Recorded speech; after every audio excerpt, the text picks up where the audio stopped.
अस्सलाम वालेकुम लिसनर्स। यूँ तो मोहिउद्दीन नवाब ने बेशुमार कहानियाँ तहरीर की हैं, मगर कुछ कहानियाँ ऐसी हैं जो खासे की चीज़ कहलाती हैं। तो आइए ऐसी ही एक स्पेशल कहानी सुनते हैं जिसका उन्वान है मुश्तरी बानो। इस वक्त लाहौर की मुश्तरी बानो दुल्हन के सुर्ख जोड़े में थी। सुहाग की सेज पर सर झुकाए बैठी थी। अपने दूल्हा के इंतज़ार में उसकी सांसें ऐसे चल रही थीं जैसे मुसलसल तूफान किसी कैफियत में हो। वो बड़ी बेचैनी से इंतज़ार कर रही थी। बार बार सर उठाकर बंद दरवाजे की तरफ देख रही थी। जब वो दरवाज़ा खुलता है तो दुल्हनें घूंघट और लंबा कर लेती हैं और शर्म से सिमटने लगती हैं। लेकिन वो दरवाज़ा जब खुला तो मुश्तरी बानो आने वाले को देखते ही खुशी से खिल गई। फूलों की सेज से उछलकर फर्श पर आकर खड़ी हो गई। बड़ी अजीब बात थी।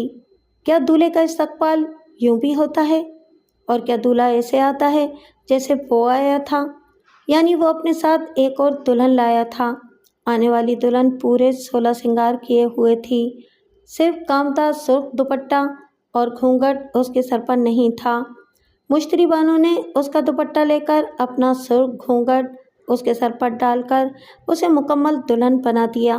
फिर इसे अपनी जगह फूलों की सेज पर बिठाकर इस आने वाले के साथ तेज़ी से चलती हुई कमरे से बाहर चली गई। नई दुल्हन ने देखा वो दरवाज़ा बंद हो गया था। औरत अपना सब कुछ कुर्बान कर देती है मगर अपना शौहर किसी दूसरे को नहीं देती। मुश्तरी बानो अपना दूल्हा इस दूसरी को देकर चली गई थी। बड़ी दिल गुर्दे वाली और बड़ी सखावत वाली थी। वो नई आने वाली कौन थी? कोई राज कभी राज नहीं रहता। कभी न कभी इस पर से पर्दा उठ जाता है। वैसे इस दुल्हन का नाम चांद बीबी था। मुश्तरी बानो और उसके साथी ने ऐसे इंतजामात किए थे कि दूल्हा देर से अपनी दुल्हन के कमरे में पहुंचे, लिहाजा वो देर से पहुंचा। दरवाज़ा खोलकर अंदर आया। उसके एक हाथ में ब्रीफकेस था और दूसरे हाथ में हाथी दांत के दस्ते वाली छड़ी थी। चांद बीबी ने सर उठाकर देखा। उसने पलटकर दरवाजे को अंदर से बंद करने के लिए ऊपर की तरफ हाथ उठाया हुआ था और हाथ से टटोलकर चटखनी तलाश कर रहा था, जबकि चटखनी ऊपर नहीं थी। दरवाजे के हैंडल के साथ एक छोटी सी अटैच की हुई थी। इसको घुमाने से वो दरवाज़ा अंदर से लॉक हो जाता था। फिर इसका हाथ दरवाजे के हैंडल तक आया और इस अटैच की तक पहुंच गया। वो इसे घुमाकर दरवाजे को लॉक करते हुए खिसियानी हंसी हंसते हुए बोला, ये नई कोठी तुम्हारे लिए खरीदी है, इसलिए यहाँ के दरो दीवार के मुतालिक नहीं जानता। कल तुम मुझे यहाँ की एक एक तफसील बता देना। वो दरवाजे को लॉक करके पलट गया। अब उसका रुख फूलों की सेज की तरफ था, लेकिन वो सेज और वो दुल्हन नज़र नहीं आ रही थी। दूल्हे की आंखें बता रही थीं कि इनमें मोतिया उतर आया है। दोनों पुतलियाँ सफ़ेद हो गई थीं। वो छड़ी टेक टेक कर बिस्तर के पास आते हुए बोला, मैं शादी से पहले तुम्हें बता चुका हूँ कि बिल्कुल अंधा नहीं हूँ। मुझे बहुत ही धुंधला सा थोड़ा थोड़ा सा दिखाई देता है। अब इतने करीब आकर मुझे धुंधला सा दिखाई दे रहा है कि कोई यहाँ बैठा हुआ है। फिर वो मुख्तसर सी हंसी के साथ बोला, यहाँ तो कोई नहीं है। मेरी दुल्हन है, मेरी शरीक हयात मुश्तरी बानो है। उसने छड़ी से बिस्तर को टटोलकर उसके सिरे पर ब्रीफकेस को रखा, फिर इसे खोला।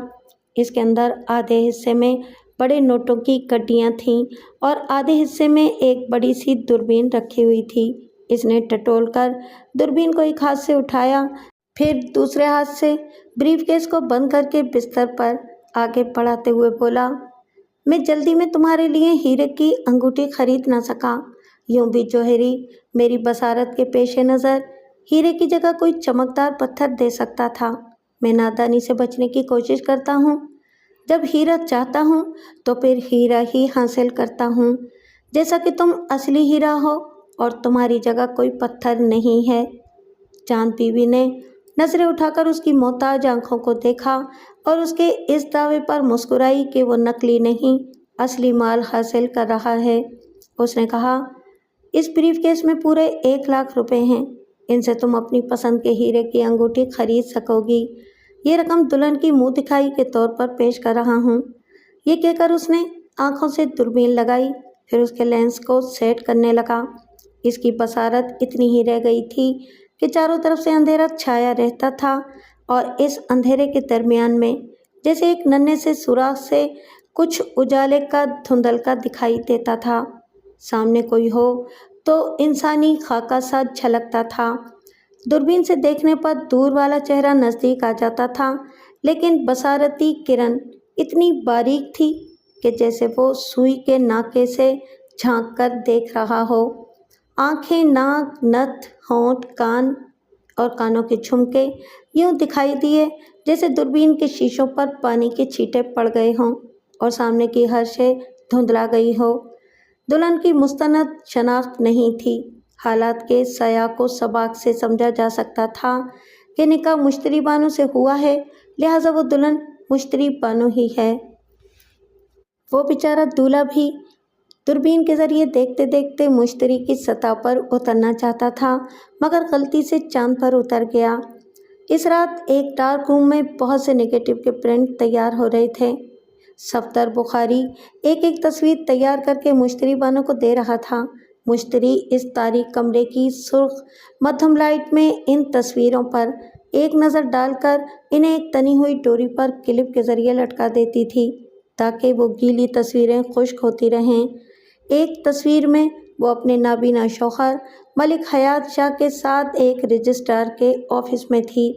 دوسری تصویر میں اس کی اور نابینا شوہر کی کورٹ میرج ہو رہی تھی۔ تیسری اور چوتھی تصویروں میں وہ دونوں میاں بیوی کی حیثیت سے کاغذات پر دستخط کر رہے تھے۔ ایسی کئی تصویریں تھیں جن سے یہ کسی شک و شبے کے بغیر ثابت ہو جاتا تھا کہ مشتری بانو اس نابینا ملک حیات شاہ کی شریک حیات بن چکی ہے۔ ان تصاویر کے علاوہ کورٹ کا میرج سرٹیفکیٹ بھی تھا۔ ان تمام دستاویزی ثبوت کے مطابق بھی اسے اپنے نابینا شوہر کے پہلو میں ہونا چاہیے تھا، لیکن وہ ڈارک روم میں صفدر بخاری کے ساتھ تھی، کیونکہ صفدر بخاری اس کا پہلا شوہر تھا۔ صفدر نے کبھی شہر بخارا نہیں دیکھا تھا۔ اس کے باپ دادا نے بھی اس شہر کا نام صرف سنا تھا۔ اس کا نام محمد صفدر تھا۔ یہ نام کچھ بھاری بھرکم سا نہیں لگتا تھا۔ اس نے دیکھا تھا کہ نام کے ساتھ پاکستان کے باہر کسی شہر کا حوالہ ہو تو شخصیت باوقار لگتی ہے۔ اس نے سوچا صفدر مشہدی کہلائے، مگر خیال آیا کہ ماہ محرم میں شیعہ اور سنی حضرات میں تصادم ہوتا رہتا ہے، لہٰذا اسے غیر جانبدار رہنا چاہیے۔ اس کے پاس ایسی کوئی صلاحیت نہیں تھی جس کے ذریعے وہ بڑا آدمی بنتا اور دوسروں سے ذرا منفرد نظر آتا۔ ایسے لوگ اپنا نام تبدیل کر کے خود کو منفرد اور بھاری بھرکم بنائے رکھنا چاہتے ہیں۔ ایک بار وہ ملیریا بخار میں مبتلا ہوا۔ یہ بخار چڑھتا اترتا رہتا ہے۔ تیسرے دن صحتیابی کے بعد اس نے فیصلہ کیا کہ وہ بخاری کہلائے گا۔ یہ نام صفدر بخاری اسے راس آ گیا۔ اس نام سے شناختی کارڈ بنوانے کے دوسرے ہی دن مشتری بانو سے ایک دوست کی شادی میں ملاقات ہوئی، اور مشتری پہلی ہی ملاقات میں اس کے عشق کے بخار میں مبتلا ہو گئی۔ ان دنوں وہ مشکلات میں تھی۔ کہتے ہیں کہ 6 ماہ پہلے اس کے باپ نے مرنے کے بعد اس کے لیے 6 لاکھ روپے کا مکان اور 1.5 لاکھ روپے نقد چھوڑے تھے۔ وہ اکلوتی تھی، اس تمام نقدی اور جائیداد کی حقدار تھی۔ ماں بچپن میں مر چکی تھی اور کوئی سگا نہیں تھا، لیکن رشتہ دار بہت تھے۔ ان میں سے 19 سیارچے جوان تھے اور مشتری کی سطح سے ٹکرانے کی کوشش کرتے رہتے تھے۔ وہ ان سے کترا رہی تھی، لیکن قدرت نے اسے بے حد پرکشش بنایا تھا۔ پھر مرحوم باپ نے اس کے اندر 7.5 لاکھ روپے کی کشش بھر دی تھی۔ ان حالات میں 19 سیارچوں کا بھی قصور نہیں تھا۔ وہ بے پناہ کشش کے باعث کھنچے چلے آ رہے تھے۔ ایسے وقت 20واں سیارچہ صفدر بخاری بھی اس کی کشش ثقل میں آ گیا تھا۔ وہ سیارچہ ایسا تھا جس میں مشتری نے بھی کشش محسوس کی اور اس سے متاثر ہونے لگی۔ وہ جس دوست کی شادی میں گیا تھا، اس دوست کی بیوی مشتری کی سہیلی تھی۔ سہیلی نے بتایا کہ صفدر بخاری ایک امپورٹر ایکسپورٹر ہے، اچھے کھانے پینے والا شخص ہے۔ اس کے دوست نے کہا، میری بیوی کی سہیلی بڑی پیسے والی ہے، ایک مکان اور خاصا بینک بیلنس ہے، कोई गारमेंट्स फैक्ट्री कायम करना चाहती है, मगर हम उसे मशवरा दे रहे हैं कि वो पहले शादी कर ले। एक जीवन साथी होगा तो उसका कारोबार संभालने में बड़ा मददगार साबित होगा। दोनों के सितारे खूब टकराए थे। सफदर बुखारी को भी ऐसी शरीक हयात की ज़रूरत थी जो इसकी खाली जेबों में करेंसी भरती रहे। उसने ये भी सुन लिया था कि मुश्तरी बड़ी चालाक है, किसी कंगले से शादी नहीं करेगी। इधर उसने कभी खुद को कंगला जाहिर नहीं किया था, बड़ी बड़ी डंगे मारने का आदी था। फोटोग्राफी का काम अच्छी तरह जानता था, लेकिन हठहराम था। किसी फोटोग्राफर की दुकान में सुबह से शाम तक बैठना गवारा नहीं था। एक कैमरा लिए घूमता फिरता रहता था। कभी हादसाती या वारदाती वाक़यात की तस्वीर उतारने का मौका मिल जाता तो अखबार वालों से ऐसी तस्वीर का अच्छा खासा मुआवजा मिल जाता था। एक औसत दर्जे के इम्पोर्टर एक्सपोर्टर से उसकी दोस्ती थी। अक्सर उसके दफ्तर में जाकर बैठता था। अपने मिलने जुलने वालों को वहाँ का टेलीफोन नंबर दिया हुआ था और फ़ोन पर ऐसे अंदाज में गुफ्तगू किया करता था जैसे वही इस दफ्तर का और कारोबार का मालिक हो। उसने दूसरी मुलाकात में मुश्तरी बानों को भी वही फ़ोन नंबर दिया। चूँकि दोनों तरफ आग बराबर लगी हुई थी, इसलिए तीसरी मुलाकात में मुश्तरी उसके दफ्तर पहुंच गई। वहां सफदर बुखारी के दोस्त ने बताया कि इस कारोबार में सफदर उसका पार्टनर है। फिर एक मुलाकात समंदर के किनारे हुई। मुश्तरी ने पूछा, क्या अपनी कोठी नहीं दिखाओगे? उसने कहा, सोसाइटी में मेरी एक कोठी थी, इसे फ़रोख्त करके तमाम रकम कारोबार में लगा दी है। मुझ तन्हा शख्स की रिहाइश कोई मसला तो नहीं है। मैं एक दोस्त के साथ एक छोटे से मकान में किराया शेयर करके रहता हूँ। तुम शादी करना चाहते हो? मुझे दुल्हन बनाकर कहाँ ले जाओगे? फ़िलहाल किराए का एक मकान लूँगा, फिर किस्तों पर एक बंगला बुक कराऊँगा। मेरे कारोबार से जो मुनाफा मिलता रहता है, इससे किस्तें अदा करता रहूँगा। मैं चाहूँगी कि वो बंगला मेरे नाम से बुक कराओ। क्या तुम एतराज़ करोगे? हरगिज़ नहीं। शादी के बाद मेरा सब कुछ तुम्हारा ही होगा। शादी से पहले की बात करो। तुम्हारी पेशानी पर यह नहीं लिखा है कि तुम कितने सच्चे और मुखलिस हो। मेरी जान मुश्तरी, मोहब्बत करने के लिए बाहमी एतमाद लाजमी होता है। मैं जानती हूँ मोहब्बत अंधी होती है, जज्बाती होती है, लेकिन मैं अंधी हूँ और ना ही जज्बाती हूँ। मैं अपने अब्बा की ज़िंदगी गुजारने का अंदाज़ देख चुकी हूँ। वो सट्टेबाज थे, उल्टे सीधे धंधों से कुछ न कुछ कमा लिया करते थे, लेकिन बज़ाहिर ऐसी उजली और शरीफाना ज़िंदगी गुजारते थे कि महल्ले पड़ोस में निहायत मोअज़्ज़ज़ और शरीफ आदमी कहलाते थे। मुझे अपने अब्बा की जैसा समझकर मेरी तौहीन कर रही हो? अगर तुम ऐसे नहीं हो तो मेरे अब्बा की ज़िंदगी पर तुम्हें अफसोस करना चाहिए और अपनी तौहीन नहीं समझना चाहिए। उसने सोचा, ये बड़ी तेज़ है। इसने बाप की ज़िंदगी से मोहतात रहने का सबक सीखा हुआ है। वो अनजान बनकर बोला, फिर तो तुम्हारे अब्बा तुम्हें मजबूर और दूसरों का मोहताज बनाकर गए होंगे। हाँ, ऐसे लोग दौलत कमाने की धुन में कभी दौलत कमा नहीं पाते, कंगाल रहते हैं और कंगाल ही मरते हैं। उसने दिल में कहा, ये कमबख्त अपनी जायदाद और बैंक बैलेंस छुपा रही है।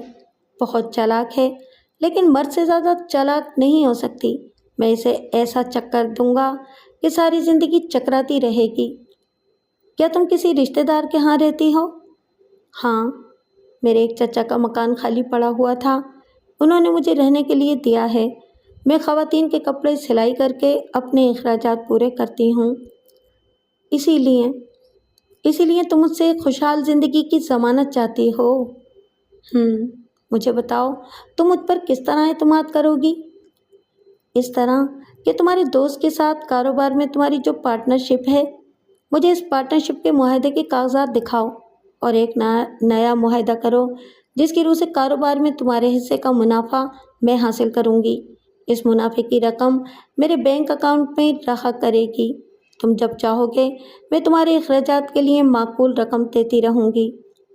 क्या मोहब्बत करने वाली वफादार बीवियाँ इसी तरह अपने शौहरों के कारोबार और आमदनी पर कब्जा जमाती हैं? जो मोहब्बत और जज्बात में अंधी नहीं होती, وہ اسی طرح احتیاطی تدابیر پر عمل کرتی ہیں۔ اکثر شوہروں کی نیک نیتی مشکوک ہوتی ہے، ان کی آمدنی بیویوں کے کھاتوں میں رہے تو پھر وہ بڑی معقول ازدواجی زندگی گزارتے ہیں اور ایک پیارا گھر کی مثال قائم کرتے ہیں۔ تمہاری باتیں ایک لحاظ سے تو درست ہیں، لیکن ان میں ایک عورت کی خود غرضی بھی ہے۔ مجھے سوچنے کا موقع دو کہ تم کس حد تک خود غرض ہو اور کس حد تک میرے لیے مخلص ہو۔ وہ 24 گھنٹوں کے لیے جدا ہو گئے۔ صفدر بخاری نے اپنے دوست کے پاس آ کر کہا، یار، تم نے مشتری بانو کے بارے میں غلط کہا تھا کہ وہ جائیداد اور بینک بیلنس رکھتی ہے، وہ تو کپڑے سلائی کر کے گزارا کرتی ہے۔ دوست نے ہنستے ہوئے پوچھا، اگر وہ غریب ثابت ہو گئی تو کیا تم اس سے شادی نہیں کرو گے؟ ضرور کروں گا۔ اگر وہ غریب ہوگی تو مجھے اس پر اور زیادہ پیار آئے گا، لیکن میں اپنی ہونے والی شریک حیات کے متعلق صحیح معلومات حاصل کرنے کا حق رکھتا ہوں۔ اس کا مطلب ہے کہ تم اس سے سچا عشق کرتے ہو؟ بے شک، میں ہر حال میں اس کے ساتھ زندگی گزاروں گا، لیکن یہ پسند نہیں کروں گا کہ اس کی چھوٹی دولت مندی لوگوں پر ظاہر کی جائے اور اس کے دور اور نزدیک کے کزن دولت کے لالچ میں اس کے پیچھے پڑے رہیں۔ ایسے لالچی رشتہ دار اس کی جان بھی لے سکتے ہیں۔ تم ایک بینک مینیجر ہو، تم لوگوں کی غلط فہمی دور کرنے کے لیے ان سے کہہ سکتے ہو کہ مشتری بانو ایک غریب محتاج لڑکی ہے، اس کا کوئی بینک اکاؤنٹ نہیں ہے۔ کل صبح تم مجھ سے بینک میں ملو، میں تمہیں بتاؤں گا کہ سچ کیا ہے اور جھوٹ کیا ہے۔ اس نے دوسری صبح اس سے بینک میں ملاقات کی۔ دوست نے کہا، مشتری خود کو ایک مفلس لڑکی ظاہر کرتی ہے، لیکن کھوج لگانے والے رشتہ داروں نے مختلف ذرائع سے اس کی حقیقت معلوم کی ہے۔ ان میں سے ایک نوجوان نے مجھ سے دوستی کی، وہ چاہتا تھا کہ مجھے دوست بنا کر اس کا بینک بیلنس معلوم کرے، مگر ہم بینک والے قواعد و ضوابط کے پابند ہوتے ہیں، کسی کو کسی کا بینک بیلنس نہیں بتاتے۔ میں نے اسے بھی نہیں بتایا، لیکن تمہیں بڑی رازداری سے بتا رہا ہوں۔ ابھی میں نے یہاں آ کر بیلنس شیٹ دیکھی ہے، مشتری کے اکاؤنٹ میں آج کی تاریخ تک 22,70,000 روپے ہیں۔ صفدر بخاری کی اوپر کی سانس اوپر رہ گئی۔ اس نے پوچھا، کیا تم سچ کہہ رہے ہو؟ تم یقین نہیں کرو گے، تب بھی جو سچ ہے وہ سچ ہی رہے گا۔ میری بیگم اور مشتری میں بڑی گہری دوستی ہے اور میری بیگم کو تم دونوں کی جوڑی بہت پسند ہے۔ وہ چاہتی ہے کہ اس سے تمہاری شادی ہو جائے۔ اسی نے مجھے مجبور کیا کہ میں چپ چاپ رازداری سے تمہیں اس کا بینک بیلنس بتا دوں، تاکہ تم شادی کے بعد گارمنٹ فیکٹری قائم کرنے کے سلسلے میں ٹھوس پلاننگ کر سکو۔ صفدر بخاری کے اندر مسرتوں کی آندھی چل رہی تھی، لیکن اس نے مسرتوں کو چھپانے کی کوشش کی اور سنجیدگی اختیار کرتے ہوئے بولا، مجھے اس کی دولت مندی سے کچھ نہیں لینا ہے۔ میں نے تو کل ہی تم سے کہا تھا کہ وہ غریب ہوگی تو مجھے اس پر اور زیادہ پیار آئے گا، کیونکہ میں صرف اس کی ذات سے محبت کرتا ہوں۔ مجھے اور میری بیگم کو یقین ہے کہ تم اس سے سچی محبت کرتے ہو اور اس کے بارے میں صرف صحیح معلومات حاصل کرنا چاہتے ہو۔ ہاں، اب سمجھ میں آ گیا، وہ خود کو غریب ظاہر کر کے یہ آزمانا چاہتی ہے کہ میں ایک غریب لڑکی سے شادی کروں گا یا نہیں۔ تم میرے دوست ہو اور میری نیت کو اچھی طرح سمجھتے ہو۔ صرف میں ہی نہیں، میری بیگم بھی سمجھتی ہے، اس لیے اس نے کل رات مشتری سے کہہ دیا تھا کہ تمہارے جیسا مخلص جیون ساتھی اور کہیں نہیں ملے گا۔ تم اس کی غریبی کے باوجود اس سے شادی کرنا چاہتے ہو۔ ویسے مجھے یہ جاننے کا تو حق ہے کہ مشتری کے پاس کتنی دولت ہے اور وہ کہاں سے آئی ہے۔ وہ تو کہتی ہے کہ اس کے ابا سٹے باز تھے، ساری زندگی الٹے سیدھے دھندوں سے دولت کمانے کی اور دولت مند بننے کی کوششیں کرتے رہے، لیکن بیٹی کو مفلس اور محتاج چھوڑ کر مرے۔ ہاں، میری بیگم نے اس کے والد کے متعلق کچھ ایسی ہی باتیں بتائی ہیں، لیکن بیگم بھی مشتری کے متعلق مکمل حالات سے واقف نہیں ہے۔ جہاں تک اس کے کردار کا تعلق ہے تو وہ ایک بہت نیک نام اور اچھی لڑکی ہے، بہت سمجھدار، بہت گہری اور بہت محبت کرنے والی ہستی ہے۔ مگر یار، وہ شادی سے پہلے چاہتی ہے کہ میں ایک معاہدہ کروں جس کی روح سے وہ میرے تمام کاروبار کا منافع حاصل کرے گی اور اسے اپنے اکاؤنٹ میں رکھے گی اور مجھے صرف جیب خرچ دیا کرے گی۔ تم خود سمجھدار ہو، وہ دودھ کی جلی ہے، اپنے باپ کی بے راہ روی دیکھ چکی ہے۔ مجھے یقین ہے کہ وہ تمہیں صرف اپنا بنائے رکھنے کے لیے ایسا معاہدہ کرنا چاہتی ہے۔ میں نے تم سے پہلے بھی کہا ہے کہ تم ہمارے اس بینک میں اپنا کاروباری اکاؤنٹ کھول لو، کبھی تمہیں قرضے کی ضرورت پڑے گی تو میری کوششوں سے تمہیں قرضہ مل جائے گا۔ ویسے آئندہ مشتری کے اکاؤنٹ میں تمہارے کاروبار کا منافع رہا کرے گا، تو میں قرضے وغیرہ کے سلسلے میں تمہارے کام آتا رہوں گا۔ صفدر بخاری اس سے تھوڑی دیر باتیں کرنے کے بعد بینک سے چلا آیا۔ فٹ پاتھ پر چلتے ہوئے سوچنے لگا، جب کوئی کاروبار ہی نہیں ہے تو میں مشتری کو مطمئن کرنے کے لیے پارٹنرشپ کے کاروبار کا معاہدہ کہاں سے لا کر دکھاؤں گا؟ اور ویسے وہ معاہدہ جعلی تو بن سکتا ہے، مگر اسے منافع کی رقم کہاں سے لا کر دے سکوں گا؟ وہ کنگال تھا، بڑی مشکلوں سے اپنے اخراجات پورے کرتا تھا۔ جھوٹی شان دکھانے اور بڑی بڑی ڈینگیں مارنے کا یہ نتیجہ سامنے آ رہا تھا کہ 22,70,000 روپے کی اسامی ہاتھ سے نکل رہی تھی، اور یہ تو صرف بینک بیلنس تھا۔ اس کے علاوہ پتہ نہیں اس نے اور کتنی لاکھوں کی جائیداد بنائی ہوگی۔ اب اسے کسی طرح بھی حاصل کرنے کے لیے صفدر کے اندر طوفانی ہلچل پیدا ہو گئی تھی۔ وہ امپورٹر ایکسپورٹر دوست کے پاس آیا، اسے تمام حالات بتا کر بولا، وہ بہت دولت مند ہے، کسی طرح وہ میری بیوی بن جائے گی تو میرے سارے دل درد دور ہو جائیں گے۔ کوئی ایسی تدبیر کرو کہ میں اس کا شوہر بن جاؤں، مجھے بعد میں جو دولت ملے گی اس میں سے تمہیں بھی حصہ دوں گا۔ مجھے جائز کاروبار سے اچھی خاصی آمدنی ہوتی رہتی ہے، تو میں حرام کیوں کھاؤں؟ تم میرے دوست ہو، اس ناطے سے میں نے کئی بار تمہیں سمجھایا ہے کہ معقول آمدنی کے لیے کوئی اچھا سا کاروبار کرو یا میرے ساتھ رہ کر میرے کاروبار کو سمجھو، لیکن تم یہاں صرف میرا ٹیلی فون استعمال کرنے اور ڈینگے مارنے کے لیے آتے رہے۔ تمہارے کہنے سے میں نے تمہاری محبوبہ یا ہونے والی بیوی سے جھوٹ کہہ دیا کہ تم میرے بزنس پارٹنر ہو، لیکن میں اتنا نادان نہیں ہوں کہ یہی بات معاہدے کی صورت میں تمہیں لکھ کر دے دوں۔ پلیز مجھ سے ایسی باتیں نہ کرو، کسی دوسرے موضوع پر گفتگو کرو۔ اس نے مایوس ہو کر سر جھکا لیا۔ وہ دوست کام آنے والا نہیں تھا اور کہیں سے بات بنتی نظر نہیں آ رہی تھی۔ وہ وہاں سے اٹھ کر جانا چاہتا تھا، اسی وقت فون کی گھنٹی بجنے لگی۔ اس نے سوچا، شاید میرا فون ہے، شاید مشتری نے مجھے یاد کیا ہوگا۔ اس کے بزنس مین دوست نے ریسیور اٹھا کر کان سے لگا کر کہا، ہیلو، میں محمد یعقوب بول رہا ہوں۔ اس نے خاموش رہ کر دوسری طرف کی باتیں سنی اور پھر سخت لہجے میں کہا، یہ کیا بکواس ہے؟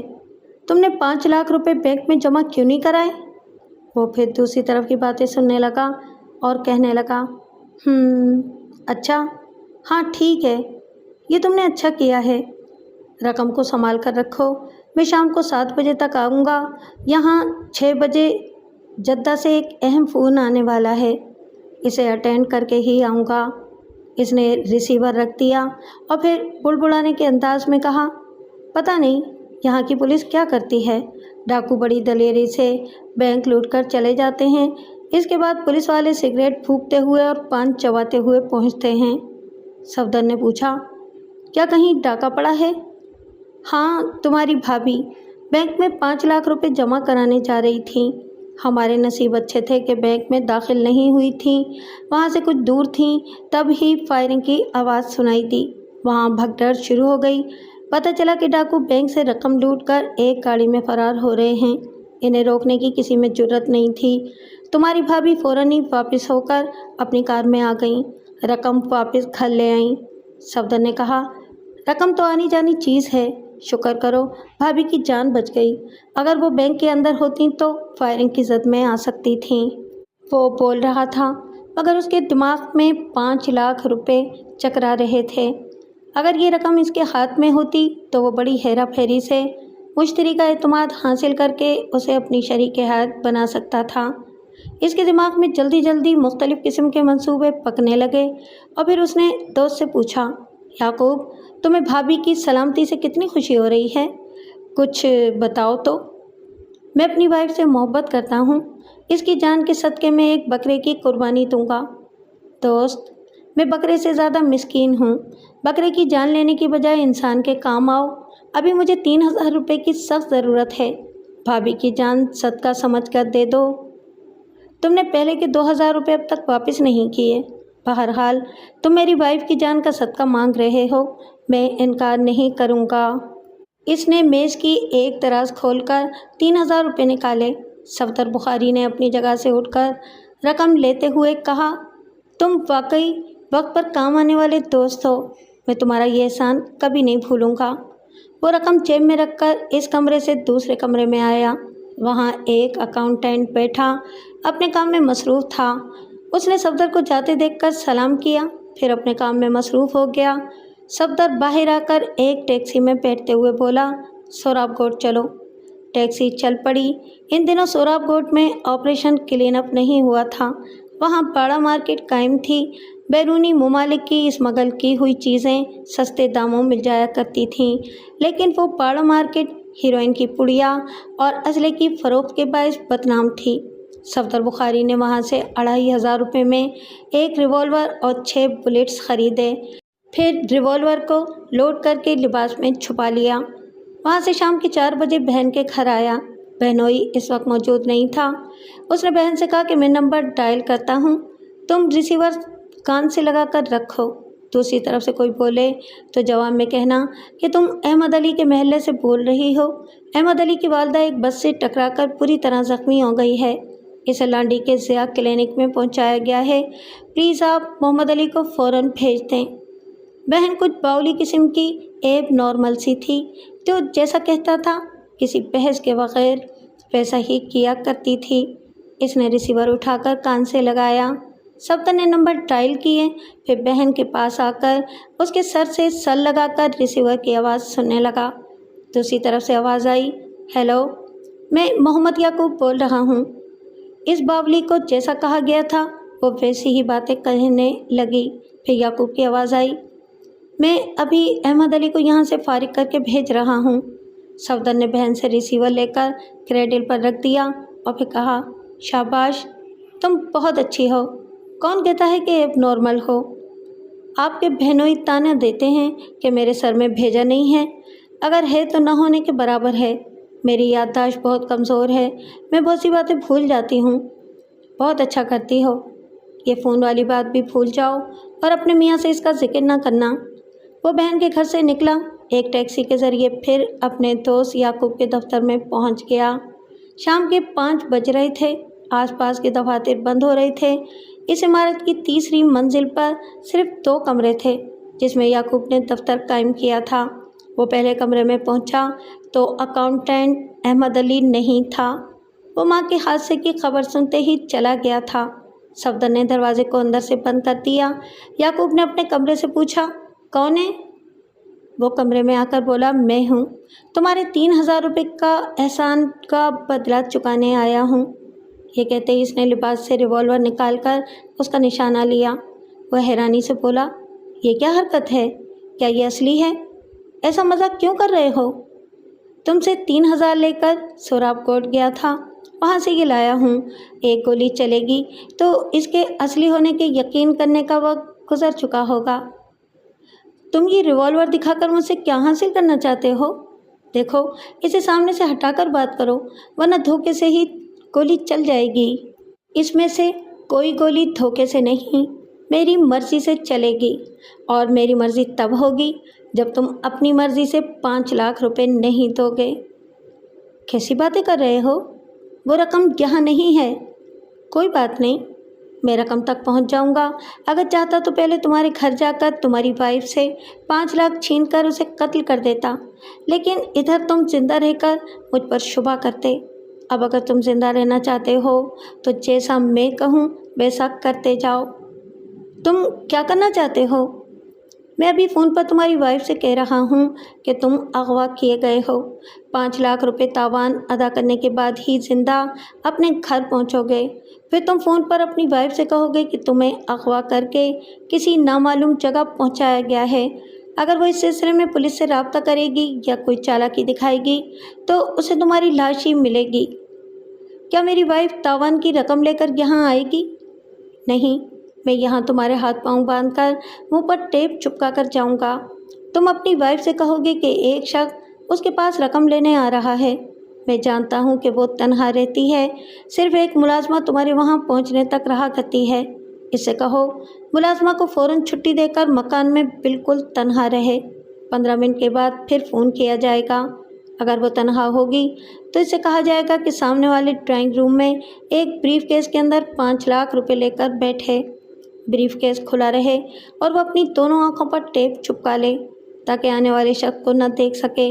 وہ شخص رقم لے جانے کے بعد فون پر اطلاع دے گا تو وہ اپنی آنکھیں کھول سکے گی۔ تم دوست ہو کر ایک پیشہ ور مجرم کی طرح بول رہے ہو۔ مجھ جیسے لوگ جو محنت مزدوری نہیں کرتے اور ایک ہی واردات میں دولت مند بن جانا چاہتے ہیں، ان کے دماغوں میں ایسی جرائم سے بھرپور تدابیر پکتی رہتی ہیں۔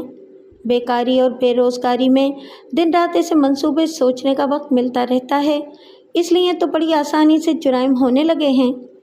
اس نے ریسیور ایک ہاتھ سے اٹھایا، دوسرے ہاتھ میں ریوالور تھا۔ اس کے حکم پر یعقوب نے اپنے گھر کے نمبر ڈائل کیے۔ رابطہ ہونے پر اس کی وائف کی آواز سنائی دی۔ صفدر بخاری نے بھرائی ہوئی آواز میں کہا، ہم تمہیں یہ بری خبر سنا رہے ہیں کہ تمہارے شوہر محمد یعقوب کو اغوا کیا گیا ہے۔ یہ خبر سنتے ہی تم پولیس سے رابطہ کرو گی یا تاوان کی رقم ادا کرنے کے دوران کوئی چالاکی دکھاؤ گی تو یعقوب تمہیں زندہ نہیں ملے گا۔ وہ پریشان ہو کر بولی، تم کون ہو؟ یہ کیسی باتیں کر رہے ہو؟ مجھے یقین نہیں آ رہا ہے کہ… وہ بات کاٹ کر بولا، یقین آ جائے گا، لو اپنے شوہر سے باتیں کرو۔ اس نے ریسیور اٹھایا۔ یعقوب نے ریسیور لے کر کان سے لگاتے ہوئے کہا، شاہدہ، میں ہوں تمہارا یعقوب۔ یہ درست ہے کہ مجھے اغوا کیا گیا ہے۔ ابھی میں جہاں ہوں وہاں کے بارے میں تمہیں کچھ نہیں بتا سکوں گا۔ میرے سامنے بھرا ہوا ریوالور ہے۔ تم مجھے زندہ دیکھنا چاہتی ہو تو اس شخص کے احکامات کی تعمیل کرتی رہو، نہ پولیس سے رابطہ کرو اور نہ ہی اپنی ملازمہ کو رازدار بناؤ۔ اسے ابھی اور اسی لمحے میں چھٹی دے کر مکان سے باہر جانے دو اور خود تنہا رہو۔ میں آپ کی جان بچانے کے لیے سب کچھ کروں گی، لیکن یہاں تنہائی میں ڈر لگے گا۔ دل سے خوف نکال دو۔ ایک شخص تمہارے پاس آئے گا اور تم سے 5 لاکھ روپے لے جائے گا۔ تم احکامات پر عمل کرتی رہو گی تو وہ تمہیں کوئی نقصان نہیں پہنچائے گا۔ صفدر بخاری نے اس سے ریسیور چھین کر اپنے کان سے لگا کر بھرائی ہوئی آواز میں کہا، تم اور تمہارا شوہر دونوں ہی زندہ سلامت رہو گے۔ ریسیور ایک طرف رکھ کر ملازمہ کو بلاؤ اور اسے گھر جانے کی چھٹی دو۔ بیگم نصرت نے ملازمہ کو آواز دی اور پھر کہا، میں ابھی گھر لاک کر کے باہر جاؤں گی، تم جاؤ چھٹی کرو۔ ملازمہ کی آواز آئی، چولہے پر سالن چڑھا ہے، میں اسے بھون کر چلی جاؤں گی۔ جب میں کہہ رہی ہوں کہ مجھے کہیں جانا ہے تو تم بھی فوراً جاؤ، میں بعد میں سالن خود ہی بھون لوں گی۔ جی اچھا، میں جا رہی ہوں۔ تھوڑی دیر خاموشی رہی اور پھر بیگم یعقوب کی آواز سنائی دی، ملازمہ چلی گئی ہے، میں نے دروازے کو اندر سے بند کر لیا ہے، بولو اب کیا کروں؟ صفدر نے اسے ہدایات دی کہ آئندہ کیا کرتے رہنا ہے۔ پھر اس نے ریسیور رکھ دیا۔ یعقوب نے پوچھا، اب میرے ہاتھ پاؤں باندھ کر جاؤ گے؟ کیا میری وائف آ کر مجھے یہاں سے لے جائے گی؟ اگر زندہ لے جائے گی تو تم اسے اور پولیس والوں کو میرا یہ کارنامہ بتا دو گے۔ تمہاری زبان بند رہے گی تو میں قانون کی گرفت میں کبھی نہیں آؤں گا، لہٰذا تمہیں ہمیشہ کے لیے خاموش ہو جانا چاہیے۔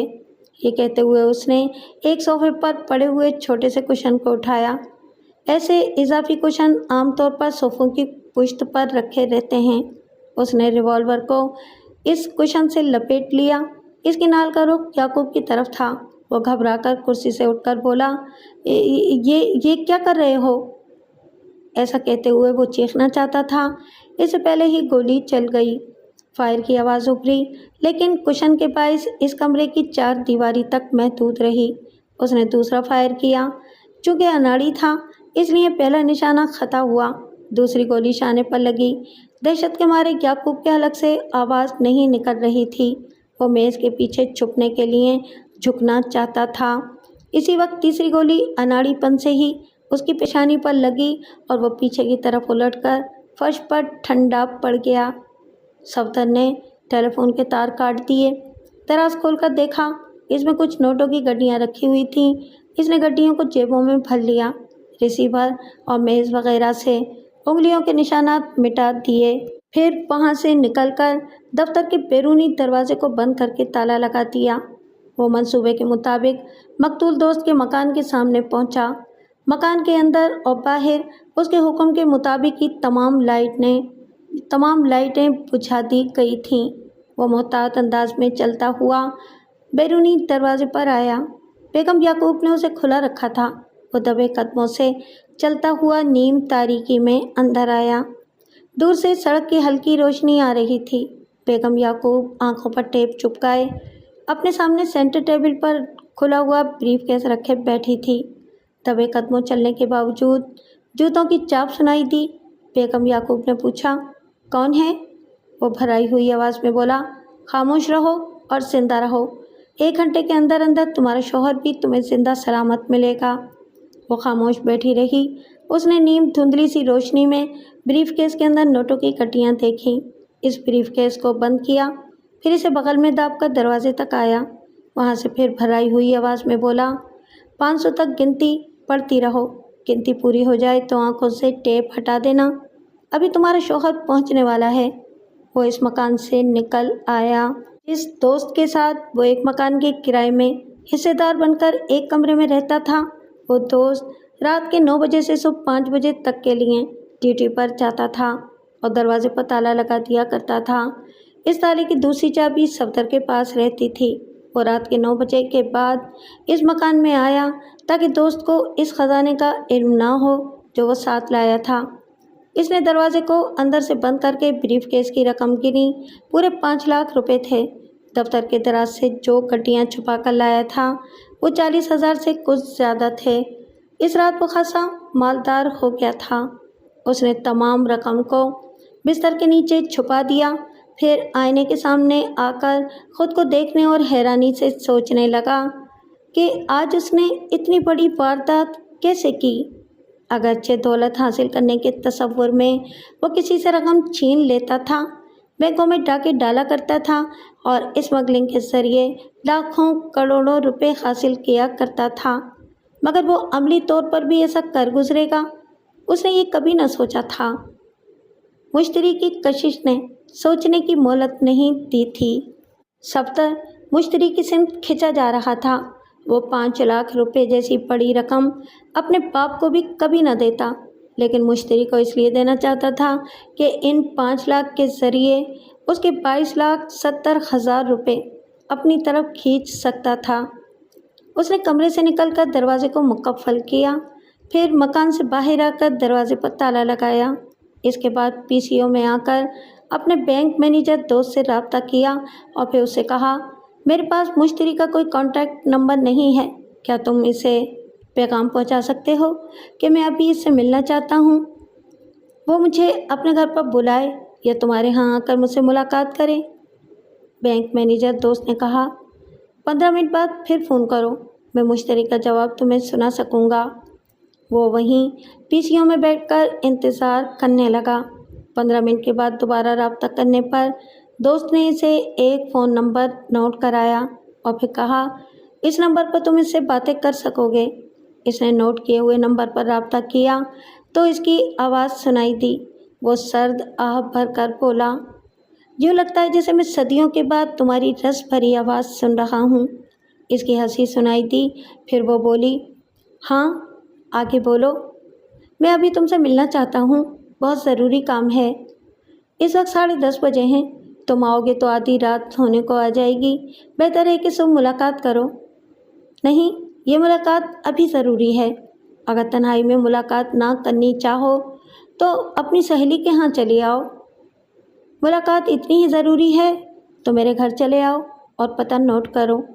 اس نے پتہ نوٹ کیا اور پھر کہا، میں 1 گھنٹے کے اندر پہنچ رہا ہوں۔ وہ تیزی سے چلتا ہوا پھر اپنے مکان میں آیا۔ اپنے کمرے کے دروازے کو بند کر کے تمام نوٹوں کو بستر سے نکال کر دوبارہ بریف کیس میں رکھا۔ بڑی تیزی سے غسل کیا، پھر لباس تبدیل کیا۔ جلدی کے باوجود یہ سب ضروری تھا کیونکہ معشوق سے ملنے جا رہا تھا۔ اس نے لباس پر پرفیوم اسپرے کیا، پھر کمرے کے اور مکان کے دروازوں کو مقفل کر کے بریف کیس اٹھائے باہر آیا۔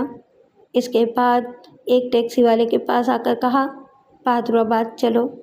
بہادر آباد میں لاکھ پتی اور کروڑ پتی لوگ رہا کرتے ہیں، मुश्तरी बानो भी जिस कोठी में रहती थी उसकी कीमत 15 लाख रुपए होगी। वो अहाते के गेट के बाहर टैक्सी से उतर गया। नाइट चौकीदार से बोला, मैं मिस मुश्तरी बानो से मिलने आया हूँ।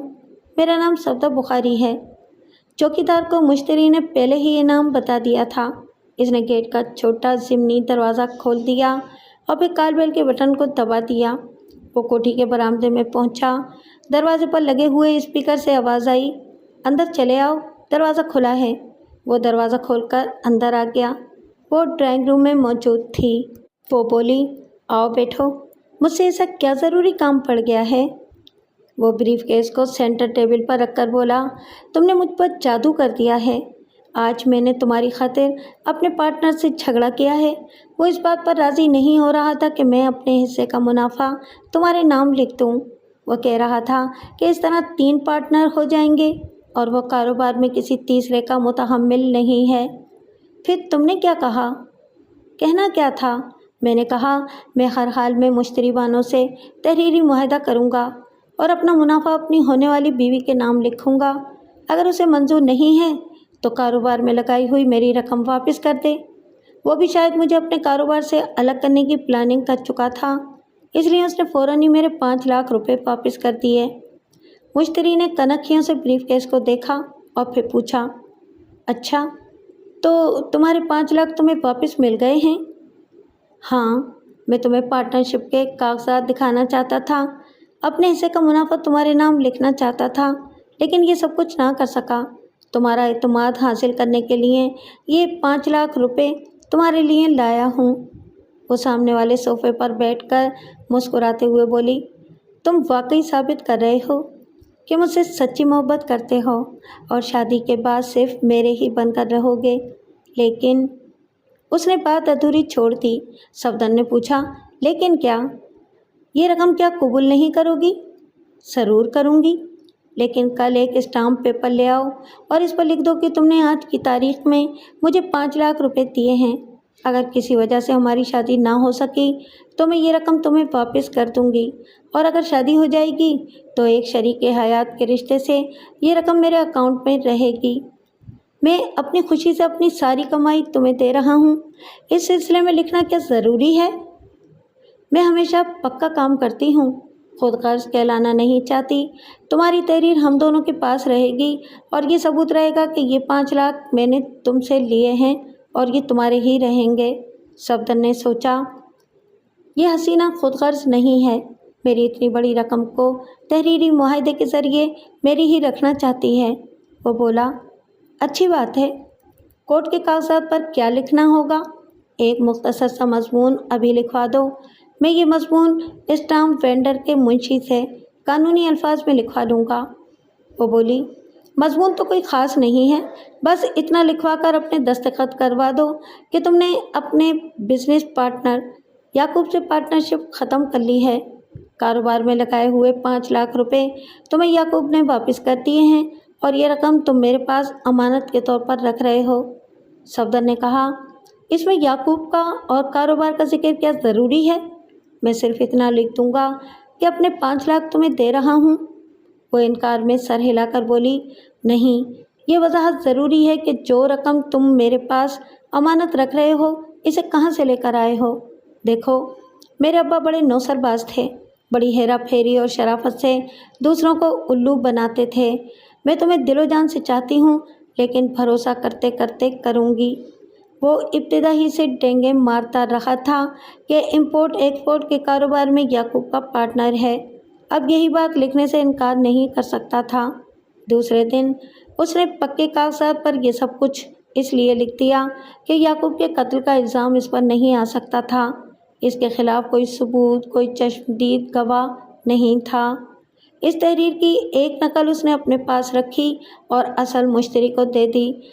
फिर दोपहर को याकूब के दफ्तर गया। वहाँ पुलिस वाले थे। उसने अकाउंटेंट अहमद अली से पूछा कि माजरा क्या है। उसने इंस्पेक्टर से सफदर को मुतारिफ कराया, फिर बताया कि किसी ने याकूब को कत्ल कर दिया है। सफदर मगरमच्छ के आंसू रोने लगा।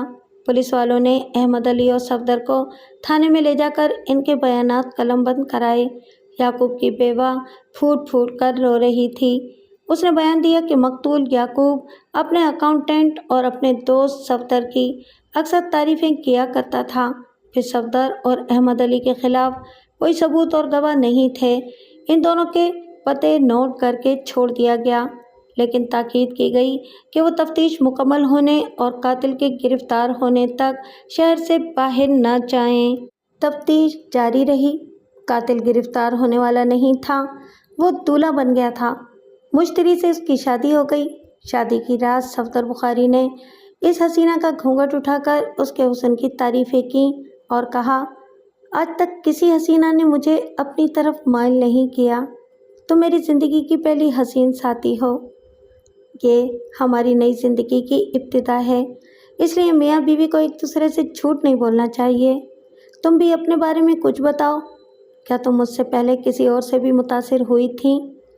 وہ بولی، میں جھوٹ نہیں بولوں گی، تم پہلے شخص ہو جس سے میں بہت زیادہ متاثر ہوئی ہوں۔ میں دل و جان سے تمہیں چاہتی ہوں، اسی لیے تم سے نکاح پڑھوایا ہے۔ میں جھوٹ نہیں بولوں گی۔ نکاح سے پہلے 19 سیارچے میری زندگی میں آ چکے ہیں، تم 20ویں سیارچے ہو۔ وہ ذرا سٹ پٹایا۔ نئی دلہن سے ایسی کسی بات کی توقع نہیں تھی۔ وہ مسکرا کر بولا، تم بھی خوب مذاق کرتی ہو، ایک دو نہیں 19 عاشقوں کا ذکر کر رہی ہو۔ یہ مذاق نہیں ہے، حقیقت ہے۔ میرے دور اور نزدیک کے رشتہ داروں میں 19 نوجوان میرے دیوانے تھے۔ اب کچھ دیوانے ہیں اور کچھ میری خاطر چاند پر کھیل گئے ہیں، یعنی ان میں سے 2 مر گئے، تیسرا پاگل ہو گیا۔ 4 عاشق ایسے ہیں جو میری خاطر دولت کمانے کے لیے منشیات کا دھندا کرتے ہیں۔ ان چاروں نے اب تک مجھے 10 لاکھ روپے دیے ہیں، لیکن افسوس اس دھندے میں خود نشے کے عادی ہو گئے ہیں۔ باقی 12 عاشقوں کو میں نے کہہ دیا ہے، جو میرے لیے 1 کوٹھی اور 1 کار خریدے گا اور میرے اکاؤنٹ میں 5 لاکھ جمع کرائے گا، میں اس سے شادی کروں گی۔ صفدر نے پوچھا، کیا اسی طرح تم اپنا بینک بیلنس بڑھا رہی ہو؟ میں حیران ہوں کہ تم اپنے لالچ کو کتنی بے حیائی سے بیان کر رہی ہو۔ تم الٹی بات کر رہے ہو۔ لالچی میں نہیں ہوں، بلکہ وہ ہیں جو سچا عاشق ظاہر کرتے ہیں، لیکن ان کی نظریں میری دولت اور جائیداد پر رہتی ہیں۔ وہ صرف 5 لاکھ مجھے دے کر میرے شوہر بن کر میرے 22,70,000 کے بینک بیلنس اور لاکھوں کی جائیداد کے بالواسطہ حقدار بننا چاہتے ہیں۔ ہو سکتا ہے کہ وہ مجھے حادثاتی موت مار دیں اور شوہر کی حیثیت سے مرحومہ بیوی کی دولت اور جائیداد کے مالک بن جائیں۔ صفدر نے کہا، میں نے تمہیں 5 لاکھ دیے ہیں، تم مجھے لالچی ہونے کا طعنہ دے رہی ہو؟ میں بے جھجک اپنے 19 عاشقوں کا ذکر کر چکی ہوں۔ اگر تم لالچی نہیں ہو تو غیرت میں آؤ اور مجھے طلاق دے دو۔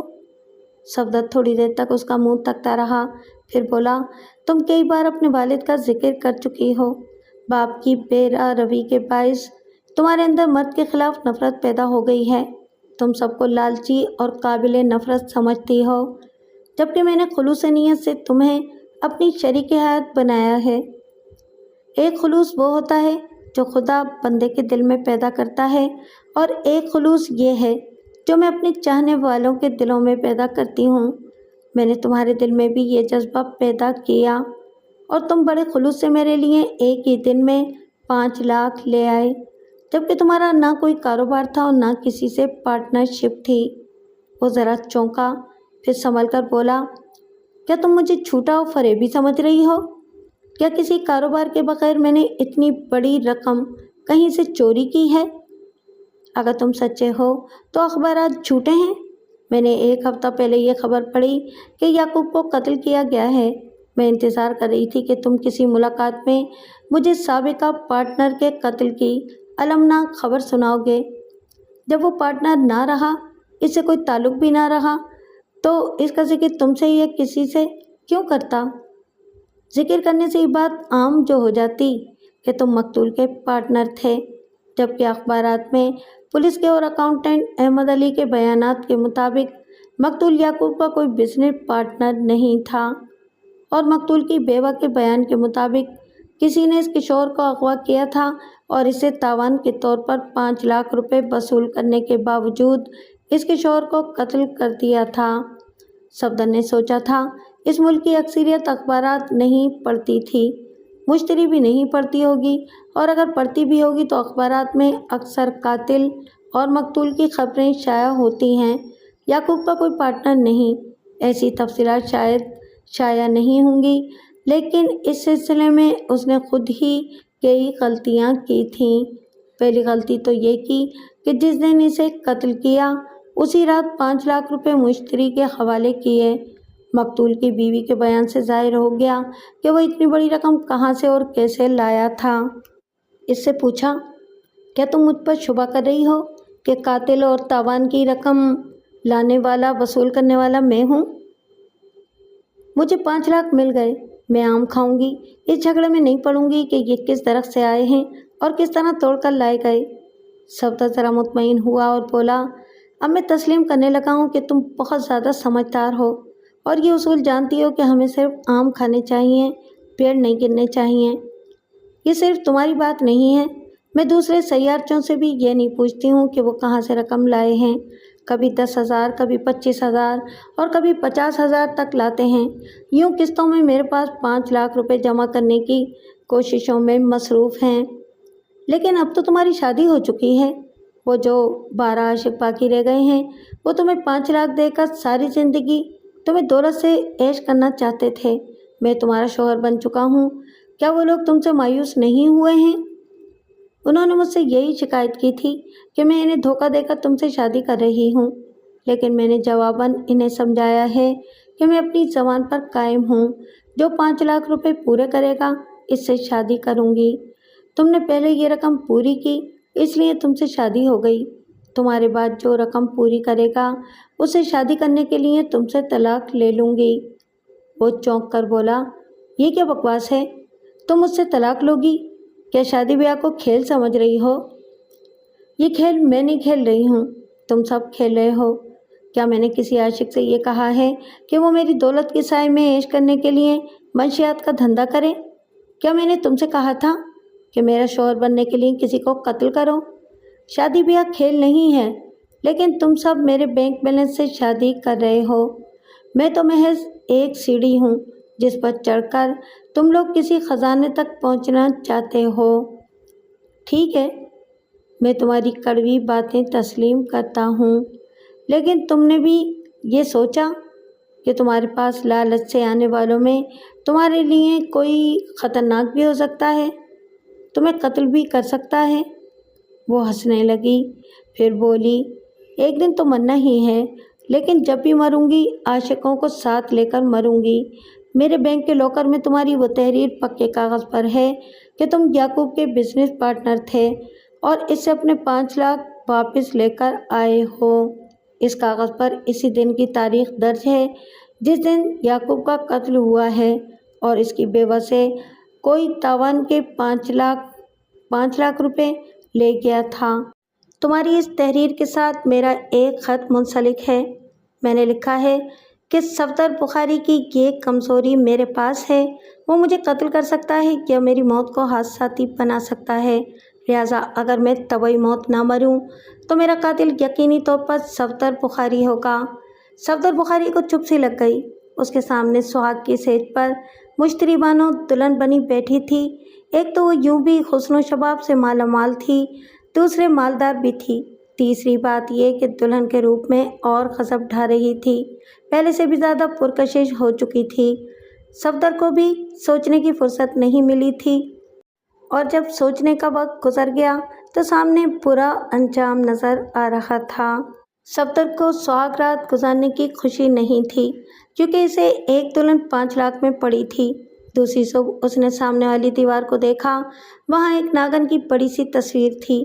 वो नागन कुंडी मारे फन उठाए हुए थी। इस वक्त मुश्तरी गुस्ल से फारिग होकर बाथरूम से कमरे में आई। सफदर ने पूछा, तुमने ये नागन की तस्वीर क्यों लगा रखी है? वो मुस्कुराकर बोली, क्यों, क्या तुम्हें डर लग रहा है? सांप से कौन नहीं डरता, क्या तुम्हें डर नहीं लगता है?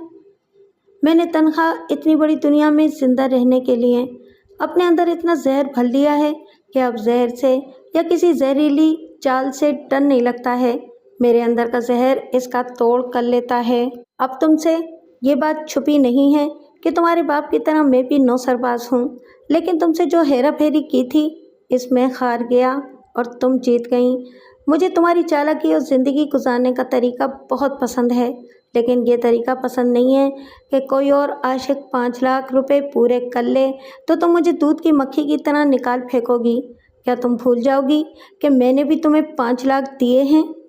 वो आईने के सामने जाकर हेयर ड्रायर से भीगी जुल्फ़ों को खुश्क करते हुए बोली, इसे क्रिकेट का खेल समझो। दूसरा खिलाड़ी तुम्हारा स्कोर पूरा करेगा तो तुम हार जाओगे, वो मुझे जीत लेगा। अगर तुम हारना नहीं चाहते तो अपना स्कोर बढ़ाओ 5 से 6 लाख, 7 लाख, 8, 9 और 10 लाख, यानी 1-1 लाख का 1-1 रन बनाते जाओ। तुम जानती हो कि मेरा कोई कारोबार नहीं है, आमदनी का कोई सा भी जरिया नहीं है। जिनका कोई जरिया नहीं होता वही 1 लाख का 1 रन बनाते हैं, जैसा कि तुमने एक ही दिन में 5 रन बनाकर मुझे जीत लिया है। वो तो इत्तेफाक से एक मौका मिल गया था। दौलत इत्तेफाक से नहीं मिलती, मौके की ताक में रहने से मिलती है। चूँकि मैं तुम्हें बिठाकर नहीं खिला सकती और न ही अपने पर्स से तुम्हारे अखराजात पूरे कर सकती हूँ, इसलिए मैं तुम्हें वारदात के कुछ मौके फराहम करती रहूँगी।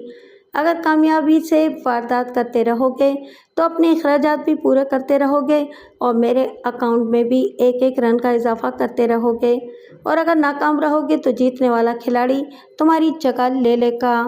तुम्हारी बात अच्छी तरह समझ में आ गई है। मेरी कोशिश होगी कि कोई मेरी जगह न ले सके। वैसे तुमने एक मुश्किल पैदा कर दी है।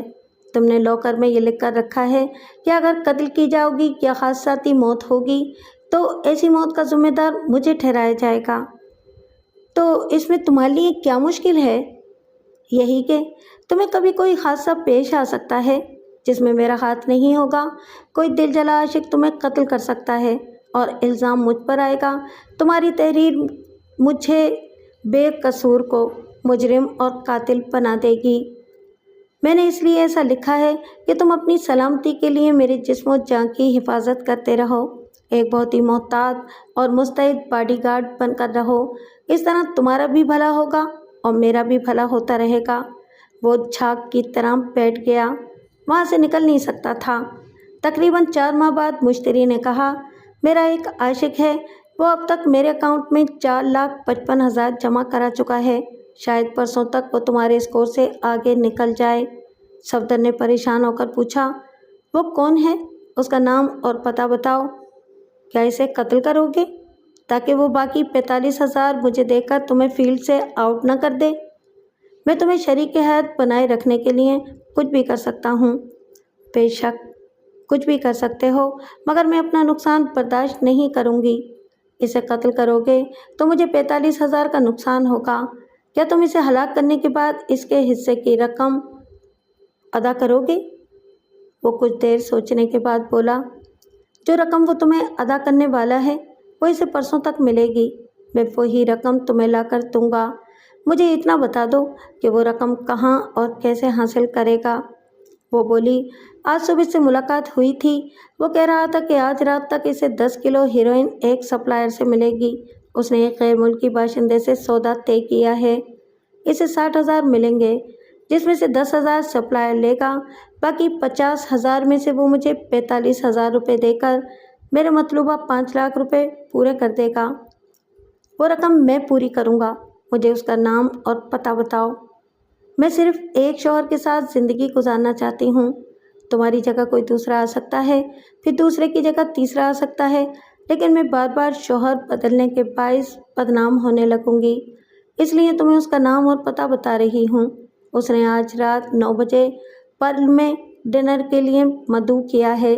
मैं जाऊँगी और इसे ये उगलवाऊँगी कि 10 किलो हीरोइन उसे मिल चुकी है या नहीं, और उसका अगला प्रोग्राम भी मालूम करूँगी। इस तरह तुम्हें इसकी और गैर मुल्की के सौदेबाजी और लेन देन का तरीक़ाकार पूरी तफसील से मालूम हो जाएगा। मुश्तरी, ये तुम्हारी दिली मोहब्बत है कि मेरे लिए आसानियाँ पैदा कर रही हो। मुझे यकीन है कि मैं बहुत मोहतात रहकर कामयाबी हासिल करूँगा। मुश्तरी ने सफदर बुखारी को इस आशिक का नाम और पता बता दिया और इसे ताकीद की कि वो जब तक इस आशिक के साथ पर्ल में रहेगी तब तक सफदर कोठी में फ़ोन के पास मौजूद रहेगा। सफदर ने पूछा, तुम सिर्फ खाने की मेज़ तक रहोगी या इसके साथ पल के किसी कमरे में भी जाओगी? मुश्तरी ने इसे घूर कर देखा और फिर कहा, मैंने शादी की रात ही ये खरी बात कहती थी कि मैं पारसा नहीं हूँ। मेरे एक नहीं 19 शरारचे हैं। अगर गैरतमंद हो तो मुझे तलाक दे दो। इसने इसका हाथ थाम कर कहा, तुम तो नाराज़ हो गई। आइंदा तुम्हारे मिजाज के खिलाफ कोई बात नहीं करूँगा। सफदर बुखारी 20वां सैयारचा था। 19वें का नाम जमशेद था। वो 9 बजे पल पहुंची तो जमशेद उसका इंतज़ार कर रहा था। वो बड़े ही आशिकाना अंदाज में उसका हाथ थाम कर बोला, तुम वादे के मुताबिक ठीक 9 बजे आई हो। फिर भी यूँ लगता है जैसे मुझे सदियों के इंतज़ार में मुब्तला करने के बाद आई हो। क्या ऊपर कमरे में चलोगी? पहले पूरी पेमेंट करो, फिर बाद में ये ख्वाब देखना। मैं तुम्हें कमरे में ले जाकर सरप्राइज़ देना चाहता हूँ। माल आज शाम को ही मिल गया था। अभी 2 घंटे पहले मैंने इस गैर मुल्की ग्राहक को माल देकर पेमेंट ली है। पूरे 60,000 रुपये ऊपर कमरे में हैं, जिसमें से 45,000 तुम्हारे लिए हैं। वो एक सोफ़े पर बैठकर बोली, ये तो बड़ी खुशी की बात है। मैं सफदर बुखारी से कल तलाकनामा लिखवा लूँगी, लेकिन जब तक तलाक ना हो मैं इसकी बीवी हूँ, इसलिए तुम्हारे साथ कमरे में नहीं जाऊँगी। तुम मेरे हिस्से की रकम यहाँ ले आओ और जैसा कि होता आया है एक पक्के कागज़ पर लिख दो कि तुमने 10 किलो हीरोइन फ़रोख्त करने के बाद जो रकम हासिल की है, इसमें से तुमने 45,000 रुपये दिए हैं। जमशेद ने कहा, मुश्तरी, तुम जितनी हसीन और पुरकशिश हो इतनी ही ख़तरनाक हो। जब भी मैं किस्तों में रकम अदा करता हूँ तुम मुझसे स्टाम्प पेपर पर लिखवा लेती हो कि किन नाजायज़ ज़राए से मैंने वो रकम हासिल की है। मैंने सफदर बुखारी से भी लिखवाया था। अब वो अपनी इस तहरीर के दबाव में रहकर मुझे तलाक देगा और तुम्हारे लिए जगह खाली कर देगा। इस तरह कोई दूसरा 5 लाख रुपए पूरे करेगा तो तुम भी मजबूर होकर मुझे तलाक देकर इस दूसरे के लिए जगह खाली करोगे। तुम अपने तौर पर बहुत मोहतात रहती हो, मगर हमें मजबूर और बेबस बना देती हो। मैं नहीं बनाती हूँ, मेरी दौलत मजबूर करती है। पहले 22,70,000 थे। सफदर बुखारी ने अदायगी की तो 27,70,000 हो गए।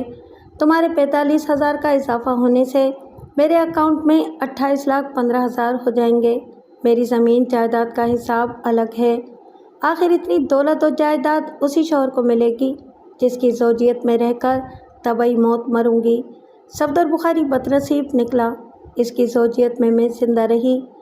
दुआ करते रहो कि तुम्हारी दुल्हन बनकर मुझे आखिरी हिचकी आ जाए। प्लीज़ ऐसी बातें ना करो। मैं तुम्हें दिलो जान से चाहता हूँ और दुआ करता हूँ कि मेरी भी उम्र तुम्हें लग जाए। ऐसी दुआएं अक्सर भाई अपनी बहनों को देते हैं। रिश्ता ना बदलो, ऊपर जाओ और रकम ले आओ। वो सोफे से उठकर बोला, मैं अभी लेकर आता हूँ, फिर हम खाना खाएंगे। वो लिफ्ट की तरफ चला गया। मुश्तरी पब्लिक टेलीफोन काउंटर पर आई, फिर सफदर बुखारी से रब्ता करने के बाद कहा, हालात कुछ बदल गए हैं, मुझे वो रकम अभी मिल रही है। तुम अपनी मोटरसाइकिल पर यहाँ आओ। जब मैं जमशेद से रुखसत होकर चली जाऊँ तो तुम इसका ताक़ुब करो, फिर जो करना है कर गुजरो। अगर नाकाम रहोगे तो कल तुम्हें तलाकनामा लिखकर जमशेद के लिए जगह छोड़नी होगी।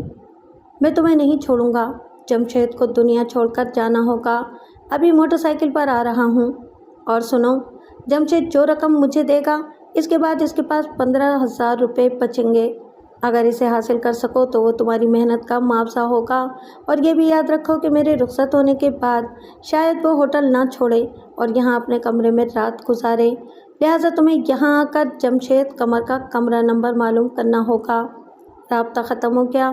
सफदर बुखारी रिसीवर रखकर सोचने लगा, मैं होटल के काउंटर से जमशेद का कमरा नंबर मालूम करूँगा तो काउंटर क्लर्क वगैरह की नज़रों में आ जाऊँगा। फिर वारदात के बाद जो तफ्तीश होगी इसमें मेरी शामत आ जाएगी। वो थोड़ी देर तक सोचता रहा, फिर उसने टेलीफोन डायरेक्टरी को खोलकर होटल के इस्तकबालिया का नंबर मालूम किया।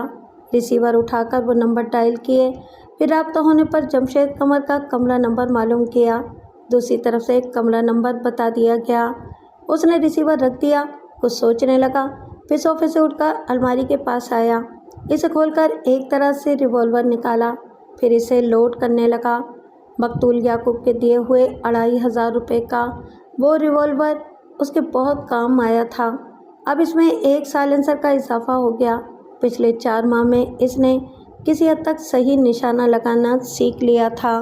وہ موٹر سائیکل کے ذریعے ہوٹل کے احاطے میں آیا، گاڑی کو ایک جگہ پارک کیا، پھر وہاں سے چلتا ہوا ڈائننگ ہال کے دروازے پر آیا۔ وہاں سے دور تک نظریں دوڑانے لگا۔ ایک میز پر مشتری نظر آئی۔ اس کے سامنے میز کی دوسری طرف ایک جوان بیٹھا ہوا تھا۔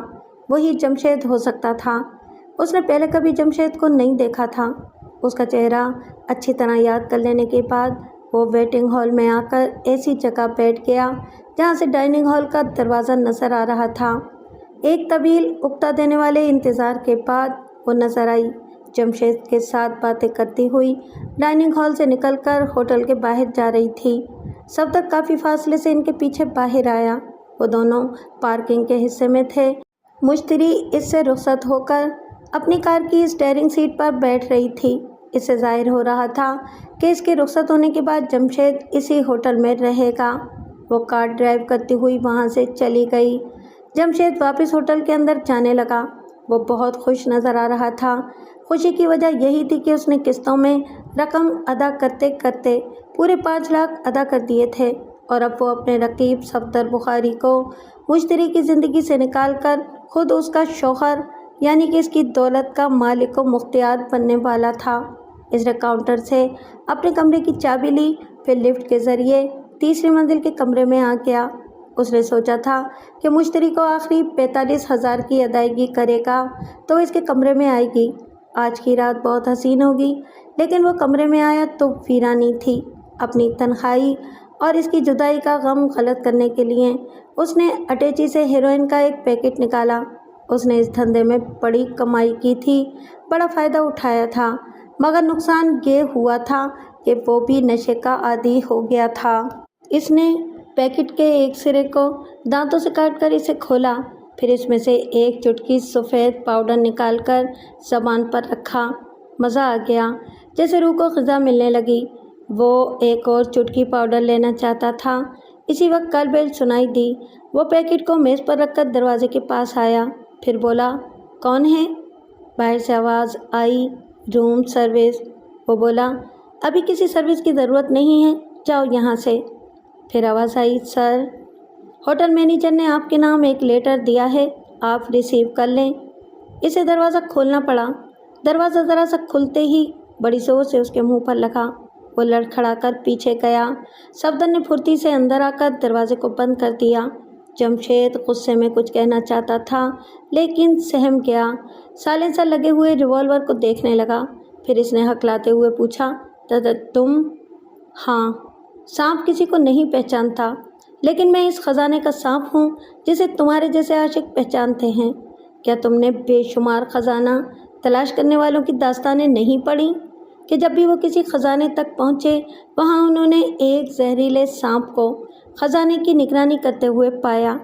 تم بھی خزانے تک پہنچ ہی گئے ہو، تو اب نگرانی کرنے والے سانپ کو بھی آخری بار دیکھ لو۔ وہ موت سے بچنے کے لیے پیچھے ہٹ رہا تھا۔ صفدر نے اسے نشانے پر رکھ لیا۔ آگے بڑھتے ہوئے میز کی طرف ایک نگاہ ڈالی، وہاں سفید پاؤڈر کا کھلا ہوا پیکٹ پڑا تھا۔ جمشید نے گڑ گڑاتے ہوئے کہا، مجھے نہ مارو، میں مشتری کے حصول سے باز آ جاؤں گا، وہ 5 لاکھ بھی واپس نہیں لوں گا۔ تم کہو گے تو میں اس شہر سے اور اس ملک سے ہی باہر چلا جاؤں گا۔ صفدر بخاری نے کہا، تمہاری کوئی بات سنائی نہیں دے رہی ہے؟ تم جانتے ہو کہ سانپ کے کان نہیں ہوتے، اس لیے صرف میری پھنکار سنو اور صرف ہاں یا نہ میں سر ہلاؤ۔ کیا تمہیں ہیروئن کا نشہ پسند ہے؟ اس نے ہاں کے انداز میں سر ہلایا۔ صفدر نے کہا، اگر ابھی اسے استعمال کرو گے تو میں تمہیں زندہ چھوڑ دوں گا۔ اسے تو ایک چٹکی کے بعد مزہ آیا تھا، اب مزید استعمال کرنے سے نشہ سر چڑھ کر بولنے والا تھا اور رقیب اسے نئی زندگی دینے والا تھا۔ وہ فوراً ہی میز کے پاس گیا، پھر اس نے پیکٹ سے 2 چٹکی پھانک لی۔ صفدر نے کہا، اسے کیا ہوتا ہے؟ آدھا پیکٹ حلق سے اتار دو۔ اس پر سرور طاری ہو رہا تھا۔ وہ بولا، میں تھوڑی سی خوراک لیا کرتا ہوں، ابھی رات کے لیے اتنی ہی خوراک کافی ہے۔ میں کہہ چکا ہوں کہ سانپ کے کان نہیں ہوتے۔ تمہاری کوئی بات سنائی نہیں دے رہی ہے؟ صرف ہاں یا نہ کے انداز میں حرکت کرو، میں تمہارے جسم میں گولی اتاروں یا تم آدھا پیکٹ حلق سے اتارو گے؟ اس نے ریوالور کو اس بار دونوں ہاتھوں سے تھام کر نشانہ لیا۔ وہ جلدی سے پیکٹ اٹھا کر منہ کھول کر اپنے حلق میں پاؤڈر اتارنے لگا۔ پیکٹ 6 انچ لمبا اور 4 انچ چوڑا تھا۔ اس کا آدھا پاؤڈر استعمال کرنے والا اسپتال یا سیدھا قبرستان پہنچ سکتا تھا۔ اسے زور کا ٹھسکا لگا، وہ کھانسنے لگا۔ پیکٹ ہاتھ سے چھوٹ گیا۔ صفدر نے ایک ہاتھ سے پانی کا جگ اٹھا کر اس کے منہ سے لگا دیا۔ اس نے غٹاغٹ چند گھونٹ پیے اور پھر چکرا کر بستر پر گر پڑا۔ اس کے دیدے پھیل رہے تھے۔ وہ لمبی لمبی سانسیں لینا چاہتا تھا مگر سانس اٹک اٹک کر آ رہی تھی۔ صفدر نے باقی آدھا پیکٹ اٹھایا، پھر اس کے منہ میں ریوالور سے لگے ہوئے سائلنسر کو گھسا دیا۔ پھر اس پیکٹ کا پاؤڈر اس کے منہ میں ٹھوسنے لگا۔ اس کے ہاتھ پاؤں میں جان نہیں رہی تھی مگر اتنی سخت رہ گئی تھی کہ وہ پاؤڈر نگلنے سے انکار کر سکتا تھا، لیکن سائلنسر منہ میں گھسا ہوا تھا اس لیے منہ بند نہیں کر سکتا تھا۔ پاؤڈر اتنا بھر گیا تھا کہ ہونٹوں سے باہر آ رہا تھا اور صفدر اپنی انگلی اس کے منہ میں ڈال کر پاؤڈر کو اس کے حلق کے اندر ٹھوس رہا تھا۔ صرف چند منٹوں میں اس کا جسم ساکت ہو گیا۔ صفدر نے ریوالور کے سائلنسر کو اس کے منہ سے نکال لیا۔ اس کا منہ اسی طرح کھلا رہ گیا۔ اس نے نبض ٹٹولی، دل کی دھڑکنوں کو خاموش پایا، پھر اس پیکٹ کو اس کی مٹھی میں پکڑا دیا۔ اس میں تھوڑا سا پاؤڈر رہ گیا تھا۔ اسے سیدھی طرح بستر پر لٹا کر بستر پر ادھر ادھر گرے ہوئے پاؤڈر کو صاف کرنے لگا۔ وہ چاہتا تھا تفتیش کرنے والے یہی سمجھیں کہ کسی نے اس سے زبردستی نہیں کی تھی۔ وہ خود نشے کی ہوس میں سارا پاؤڈر استعمال کرتے کرتے مر گیا ہے۔ پھر اس نے اس کے سامان کی تلاشی لی۔ ہیروئن کے مزید 2 پیکٹ اور 15,000 روپے ملے۔ وہ پیکٹ دیسی مارکیٹ میں فروخت کیے جاتے تو 5-6 ہزار ملتے اور کوئی بدیسی گاہک مل جاتا تو 15-20 ہزار روپے دے جاتا۔ وہ یہ تمام مال سمیٹ کر وہاں سے کسی روک ٹوک کے بغیر چلا آیا۔ مشتری نے جب اس کا یہ کارنامہ سنا تو خوش ہوئی اور کہا، یہ تم نے عقل مندی کی کہ ہتھیار استعمال نہیں کیا اور اس کی موت کو قتل اور خودکشی کے درمیان الجھا دیا ہے۔ اب تم پکے ہو رہے ہو۔ وہ ایسا پکا کام کر کے پھر کچھ عرصے کے لیے اس کا پکا شوہر بن گیا۔ ویسے آگے بڑے مرحلے طے کرنے تھے۔ ابھی تقریباً 11 سیارچے باقی تھے جو 5 لاکھ کے ٹارگٹ پر آ کر مشتری کی سطح سے ٹکرانا چاہتے تھے۔ اپنی صفدر نے یہی کرنا تھا کہ اپنی مشتری کی طرف آنے والے ایک سیارچے کو تباہ کر دیا تھا اور اپنے خزانے پر سانپ بن کر بیٹھے رہنے کے لیے لازمی تھا کہ وہ باقی سیارچوں کو بھی یکے بعد دیگرے اسی طرح تباہ کرتا رہے۔ اس جد و جہد میں دن، مہینے اور سال گزرنے لگے۔ مشتری اس پر ذرا اعتماد کرنے لگی تھی کیونکہ وہ بہت کام کر رہا تھا۔ ہر آنے والے سیارچے کو اس وقت تباہ کرتا تھا جب وہ 5 لاکھ کا ٹارگٹ پورا کر دیتا تھا۔ اس طرح مشتری کے اکاؤنٹ میں 12 سیارچے 60 لاکھ روپے جمع کر کے فنا ہو گئے تھے۔ ان 12 میں جمشید بھی شامل تھا۔ اس دوران صفدر بخاری کی وہ ایب نارمل بہن بیوہ ہو گئی تھی۔ صفدر نے اس کے شوہر کی چھوڑی ہوئی جائیداد پر قبضہ جما لیا اور مشتری نے اسے اپنی کوٹھی میں کام کرنے والی کی حیثیت سے پناہ دے دی۔ مشتری بانوں کے 19 سیارچے ٹکرا کر تباہ ہو چکے تھے۔ 20واں سیارچہ صفدر بخاری اور اب 21واں سیارچہ آنے والا تھا اور یہ بڑا زبردست تھا۔ اس کا نام ملک حیات شاہ تھا۔ کسی بھی زبردست سیارچے کی آنکھیں نہیں ہوتی، اس لیے ملک حیات شاہ بھی نابینا تھا۔ ایک صبح کال بیل کی آواز سنائی دی۔ مشتری رات دیر تک جاگتی رہی تھی۔ نیند ٹوٹ جانے سے منہ بنا کر بولی، کون کمبخت اتنی صبح آ گیا ہے؟ صفدر نے کہا، یہ صبح نہیں ہے، 10 بج چکے ہیں، اب اٹھ بھی جاؤ۔ یہ شٹ اپ، مجھے سونے دو، جاؤ دیکھو کون ہے۔ وہ بستر سے اٹھ کر بیڈ روم سے باہر آیا، پھر کچن میں آ کر اپنی بہن کو دیکھ کر ناگواری سے بولا، کیا تم بہری ہو؟ کال بیل کی آواز سن کر معلوم نہیں کر سکتی تھی کہ کون آیا ہے؟ بھابھی نے مجھے منع کیا ہے کہ میں اس گھر میں آنے والوں کے سامنے نہ جایا کروں، اور یہ بھی تو منع کیا ہے کہ تم مجھے بھائی اور اسے بھابھی نہ کہا کرو۔ ہاں، مگر میں تو کسی کے سامنے نہیں کہہ رہی ہوں، مجھے اکیلے میں تو یہ حق ملنا چاہیے۔ کال بیل کی آواز پھر سنائی دی۔ بہن بھائی کے دباؤ میں تھی اور بھائی مشتری کے دباؤ میں تھا۔ اس نے سوچا بار بار کال بیل کی آواز سے मुश्तरी की नींद उचाट होगी तो वो गुस्से में गालियाँ बकना शुरू कर देगी। वो तेज़ी से चलता हुआ ड्राइंग रूम में आया, फिर वहाँ से गुजरकर कॉरिडोर में पहुँचा। इसके बाद बैरूनी दरवाजे को खोला। बाहर बरामदे में एक अधेड़ उम्र का खुशपोश अजनबी खड़ा हुआ था। उसने कहा, पहले तो मैं माफ़ी चाहता हूँ कि आपको जहमत दी है। आप शायद सो रहे थे। मैं एडवोकेट हमीद अख्तर भट्टी हूँ। उसने मुसाफे के लिए हाथ बढ़ाया। सफदर बुखारी ने मुसाफा करते हुए पूछा, फरमाइए, मैं आपकी क्या खिदमत कर सकता हूँ? मैं एक अरबपति मलिक हयात शाह का ख़ास मुशीर हूँ और ये जो 7 वाली कोठी है इसे शाह साहब 1-2 माह के लिए ख़रीदना चाहते हैं। मैं इस सिलसिले में आपसे कुछ मालूमात हासिल करना चाहता हूँ। सफदर ने ताज्जुब से पूछा, ये 1-2 माह के लिए ख़रीदने का मतलब? समझ में नहीं आया। क्या 2 माह बाद वो कोठी किसी और को फ़रोख्त कर देंगे? अजी नहीं साहब, ये कोठी 20 लाख की मिल रही है। शाह साहब 20 लाख जैसी मामूली रकम का लेन देन नहीं करते। वो ज़्यादा से ज़्यादा 1 या 2 माह इस शहर में ज़रूरी मामलात निपटाने के लिए रहेंगे। फिर यहाँ से जाने से पहले ये कोठी किसी फलाही इदारे को देकर चले जाएंगे। सफदर की खोपड़ी में धुआं भर गया। इस धुएं से खोपड़ी आसमान में उड़ने लगी। उसने शदीद हैरानी से पूछा, क्या वाकई वो 20 लाख की कोठी किसी फलाही इदारे को देकर चले जाएंगे? जी हाँ, मैं इस कोठी के मालिक के मुतालिक मालूमात हासिल करने आया हूँ। वो जल्दी से बोला, जनाब एडवोकेट साहब, आप बाहर क्यों खड़े हैं? अंदर तशरीफ़ लाएं, आराम से बैठकर मालूमात हासिल करें। वो बड़ी इज्जत और एहतराम से इसे ड्राइंग रूम में लेकर आया। फिर कहा, आप सोफ़े पर तशरीफ़ रखें, मैं फ़ौरन ब्रश करके गर्मा गर्म चाय लेकर आता हूँ, फिर इत्मीनान से बातें होंगी। वो तेज़ी से चलता हुआ बेडरूम में आया, फिर मुश्तरी को झंझोड़ कर बोला, उठो, जो सोता है वो खोता है। वो झुंझुला कर बोली, खोते तुम हो, क्यों नींद ख़राब कर रहे हो? मेरी जान, तुमने कोई ऐसा दौलतमंद देखा है जो 20 लाख रुपए यूं ही फेंक कर चला जाता हो? 20 लाख की बात पर उसकी नींद उड़ गई। उसने ताज्जुब से पूछा, ये सुबह सुबह क्या बकवास कर रहे हो? बकवास नहीं, हकीकत बयान कर रहा हूँ। एक अरबपति शख्स का कानूनी मुशीर हमारे ड्राइंग रूम में बैठा है। वो अपने अरबपति मालिक के लिए हमारे पड़ोस में कोठी ख़रीदने आया है।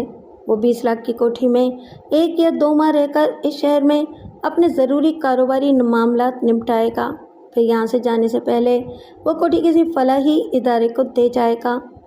वो फ़ौरन ही बिस्तर से उठ गई, फिर बोली, क्या वो कोई पागल का बच्चा है?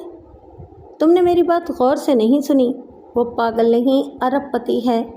ऐसे लोग 1000 रुपये के नोट की बत्ती बनाकर उसे सिगरेट की तरह फूंक देते हैं। मुश्तरी ने एक लंबी सांस खींची और फिर पूछा, क्या वो अरबपति भी आया है? नहीं, सिर्फ उसका कानूनी मुशीर आया है। मैं इससे बातों ही बातों में इस अरबपति की पूरी हिस्ट्री मालूम करूँगा। तुम सोचो, हमें और क्या करना है? इसे चाय वगैरह पिलाओ, लंबी बातें करो, मैं छुप कर सुनूंगी। अपनी बहन को उसके सामने न जाने देना, वरना वो अपनी हिमाकत से काम बिगाड़ देगी। मैं इतनी बड़ी कोठी में रहता हूँ, खुद ही चाय और नाश्ते की ट्राली ले जाऊँगा तो वो क्या सोचेगा? ज़रा अकल इस्तेमाल करो, कह देना घर में कोई नहीं है, सभी लाहौर किसी तकरीब में गए हैं, इसलिए तुमने मुलाजिमों को छुट्टी दे दी है। वो दोनों वहाँ से किचन में आए। वहाँ बहन भी थी। सफदर ने मुंह पर पानी की छींटें डालकर तौलिए से चेहरे को पोंछा और फिर ट्राली धकेलता हुआ ड्राइंग रूम में आ गया। एडवोकेट हमीद अख्तर भट्टी ने कहा, जनाब, आप ये तकल्लुफ़ कर रहे हैं। मैं नाश्ता करके आया हूँ। क्या फ़र्क पड़ता है? हम गुफ्तगू करेंगे तो मुंह हिलता रहेगा, कुछ ना कुछ खाते हुए भी मुंह हिलेगा। बोलने और खाने की हरकत एक ही सी होगी। एडवोकेट ने हंसते हुए कहा, आप अंदाज़े गुफ्तगू से जिंदा दिल लगते हैं और आपकी ये कोठी भी आपकी शख्सियत की तरह शानदार है। वैसे एक बात पूछूं? ज़रूर, मैं बेतकल्लुफ़ी पसंद करता हूँ। आप कुछ पूछने का तकल्लुफ़ ना करें। क्या आप इतनी बड़ी कोठी में तन्हा रहते हैं? कोई मुलाजिम भी नहीं है? ऐसी बात नहीं है, घर वाले लाहौर एक शादी में गए हैं, इसलिए मैंने मुलाजिमों को छुट्टी दे दी है। क्या आप बताना पसंद करेंगे कि आप किन साहब के कानूनी मुशीर हैं और वो साहब किस सिलसिले में यहाँ क़याम करना चाहते हैं? मैंने बाहर बताया तो था, आप भूल गए? इनका नाम मलिक हयात शाह है। लाहौर के अरबपति सरमायादारों में इनका शुमार होता है। अब उन्होंने पंजाब में 3 करोड़ की कसीर रकम की ज़मीनें फ़रोख्त की हैं। खरीदने वाले ने वो 3 करोड़ यहाँ के एक बैंक में जमा कर दिए हैं। जनाब शाह साहब बैंक से इस रकम का चेक वसूल करने यहाँ आएंगे। मुश्तरी बानो ड्राइंग रूम के दरवाजे के पीछे कॉरिडोर में खड़ी ये बातें सुन रही थी। वो लाखों की बाजियां खेलती थी और हमेशा जीत लिया करती थी। इस बार एक अरबपति इस शहर में 3 करोड़ का चेक वसूल करने आ रहा था। वो बड़ी तेज़ी से तदबीर सोच रही थी और ड्राइंग रूम में होने वाली गुफ्तगू सुन रही थी। इस वक्त सफदर पूछ रहा था, जनाब शाह साहब ने ज़मीनें क्यों बेच दी, जबकि वो हमारी पड़ोस वाली कोठी ख़रीद कर बाद में बेचना नहीं चाहते, किसी फलाही इदारे को देकर चले जाना चाहते हैं। आप शायद यकीन नहीं करेंगे, वो 3 करोड़ भी शाह साहब रफ्ता रफ्ता मुख्तलिफ इदारों को अतियात के तौर पर देते रहेंगे। वो कुछ इस तरह ज़िंदगी गुजार रहे हैं कि मौत आने तक तमाम दौलत नेक कामों में सर्फ कर देना चाहते हैं। क्या वो अपने बीवी बच्चों के लिए कुछ नहीं छोड़ेंगे? शाह साहब ने शादी नहीं की है, रिश्तेदारों से नफ़रत है। चंद रिश्तेदारों ने दौलत हासिल करने की खातिर कई बार इन्हें नुकसान पहुंचाना चाहा, लेकिन मैं कानूनी तौर पर इनकी हिफाजत करता रहता हूँ। उन्होंने शादी क्यों नहीं की? इसलिए कि वो अंधे हैं। मुश्तरी का दिल तेज़ रफ्तारी से धड़कने लगा। वो अरबपति अंधा है तो इसे बआसानी रास्ते से भटकाया जा सकता है। कानूनी मुशीर कह रहा था। वो आँखों वाले थे, फिर आँखों में मोतिया उतर आया। इलाज के सिलसिले में काफ़ी रकम खर्च करने के बावजूद बीनाई कमज़ोर होती चली गई। इन्हें हम शायद मुकम्मल अंधा ना कह सकें, क्योंकि धुंधली सी बसारत रह गई है। इन्हें सामने वाले धुंधले खाके की तरह दिखाई देते हैं, फिर भी वो चेहरे पहचान नहीं सकते। यही गनीमत है कि सामने से आने वाली गाड़ी या इंसान से टकराते नहीं हैं। एक खाका सा देखते ही कतरा कर एक तरफ हट जाते हैं। क्या उन्होंने किसी आई बैंक से रिजू नहीं किया? इनके पास तो बेशुमार दौलत है, वो आसानी से नई आँखें, नई पिनाई हासिल कर सकते हैं। मैं आपके सवाल का जवाब अभी देता हूँ, लेकिन आपने अभी तक अपना तारुफ नहीं कराया है। खाकसार को सफदर बुखारी कहते हैं। पहले मैं एक स्टिल फ़ोटोग्राफ़र था, अब मूवी कैमरा मैन हूँ। तकरीबन 2 करोड़ रुपए की लागत से एक वीडियो फिल्म स्टूडियो कायम करने के लिए माकूल लोकेशन और ज़मीन की तलाश में हूँ। एडवोकेट हमीद अख्तर भट्टी ने कहा, बुखारी साहब आप मौका शनास हैं। आजकल वीडियो का कारोबार ज़ोरों पर है, इसलिए आप खूब सोच समझकर बिज़नेस शुरू कर रहे हैं।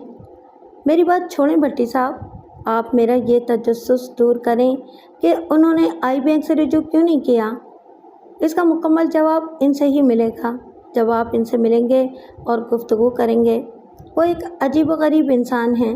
उन्होंने अब तक 15 अंधों को आई बैंक से आंखों की रोशनी दिलाई है और अब तक आई बैंक को अतिये के तौर पर 80 लाख रुपए दिए हैं, लेकिन ख़ुद अपने बारे में कहते हैं कि इनकी उम्र 40 साल से ज़्यादा हो चुकी है। आंखें मिल भी गईं तो बुढ़ापे में कदम रखने वाले दौलतमंद से कोई लालची औरत ही शादी करेगी। औलाद होगी तो वो भी दौलत की खातिर सोचेगी कि बाप कब मरेगा। दरअसल उन्होंने अपनों और बेगानों से बड़े ज़ख्म खाए हैं, इसलिए बड़े अजीब अंदाज में ज़िंदगी गुजार रहे हैं। फ़ोन की घंटी बजने लगी। सफदर बुखारी ने रिसीवर उठाकर कान से लगाते हुए कहा, हेलो, कौन? दूसरी तरफ से मुश्तरी बानों की राज तराना आवाज़ सुनाई दी। मैं बोल रही हूँ, मेरी बातें गौर से सुनो। इस एडवोकेट से और बेतकल्लुफ़ी बढ़ाओ और इसे कायल करो कि वो अरबपति शाह साहब और पड़ोस वाली कोठी को ना ख़रीदें। 1 या 2 माह की बात है तो वो हमारे यहाँ क़याम करें और इस कोठी को अपनी कोठी समझ कर रहें। इन्हें यहाँ अजनबियत महसूस नहीं होगी, बल्कि अपनों से बढ़कर तवज्जो और मोहब्बत मिलेगी। सफदर ने कहा, हाँ मैं समझ गया, लेकिन आप नहीं समझे। मैं साइट के इलाके में ज़मीन नहीं ख़रीदूँगा।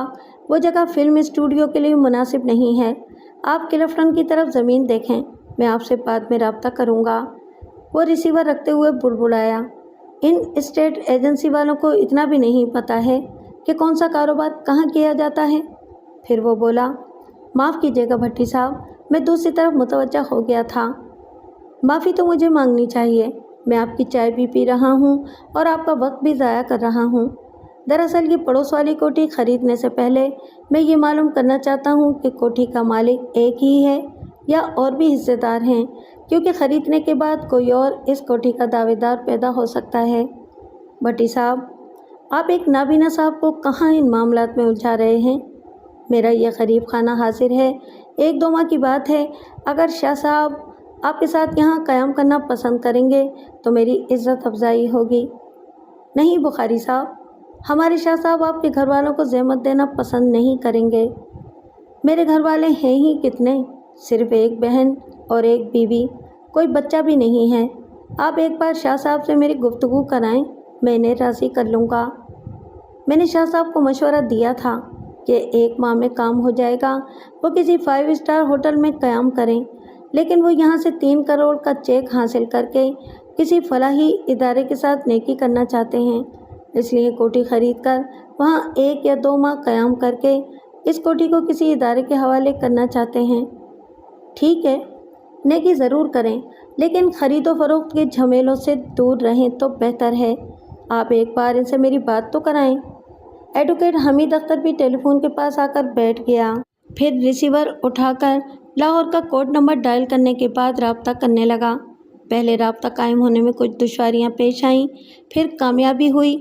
एडवोकेट ने कहा, जनाब, मैं भट्टी बोल रहा हूँ। यहाँ मैंने आपके लिए जो कोठी पसंद की थी, इसे ख़रीदने से पहले मैं मालूमात हासिल करना चाहता था।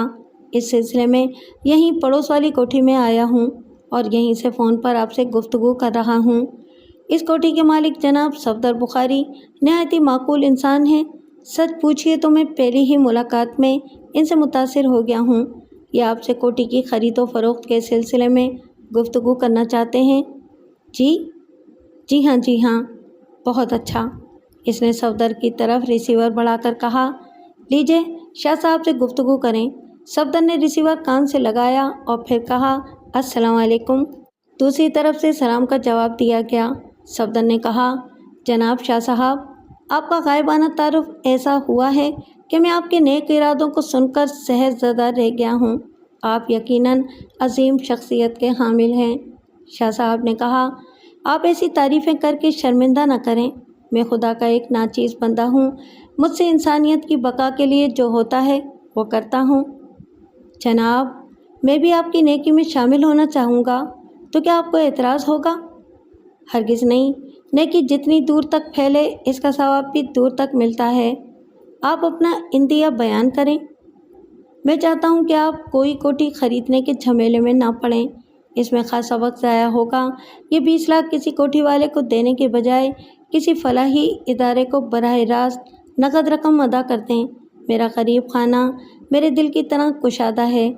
आप मेरे यहाँ क़याम करें। अभी मैं अजनबी हूँ, लेकिन पहली ही मुलाकात में और यहाँ के क़याम के पहले ही दिन से आप ख़ुद को अपने घर में महसूस करेंगे।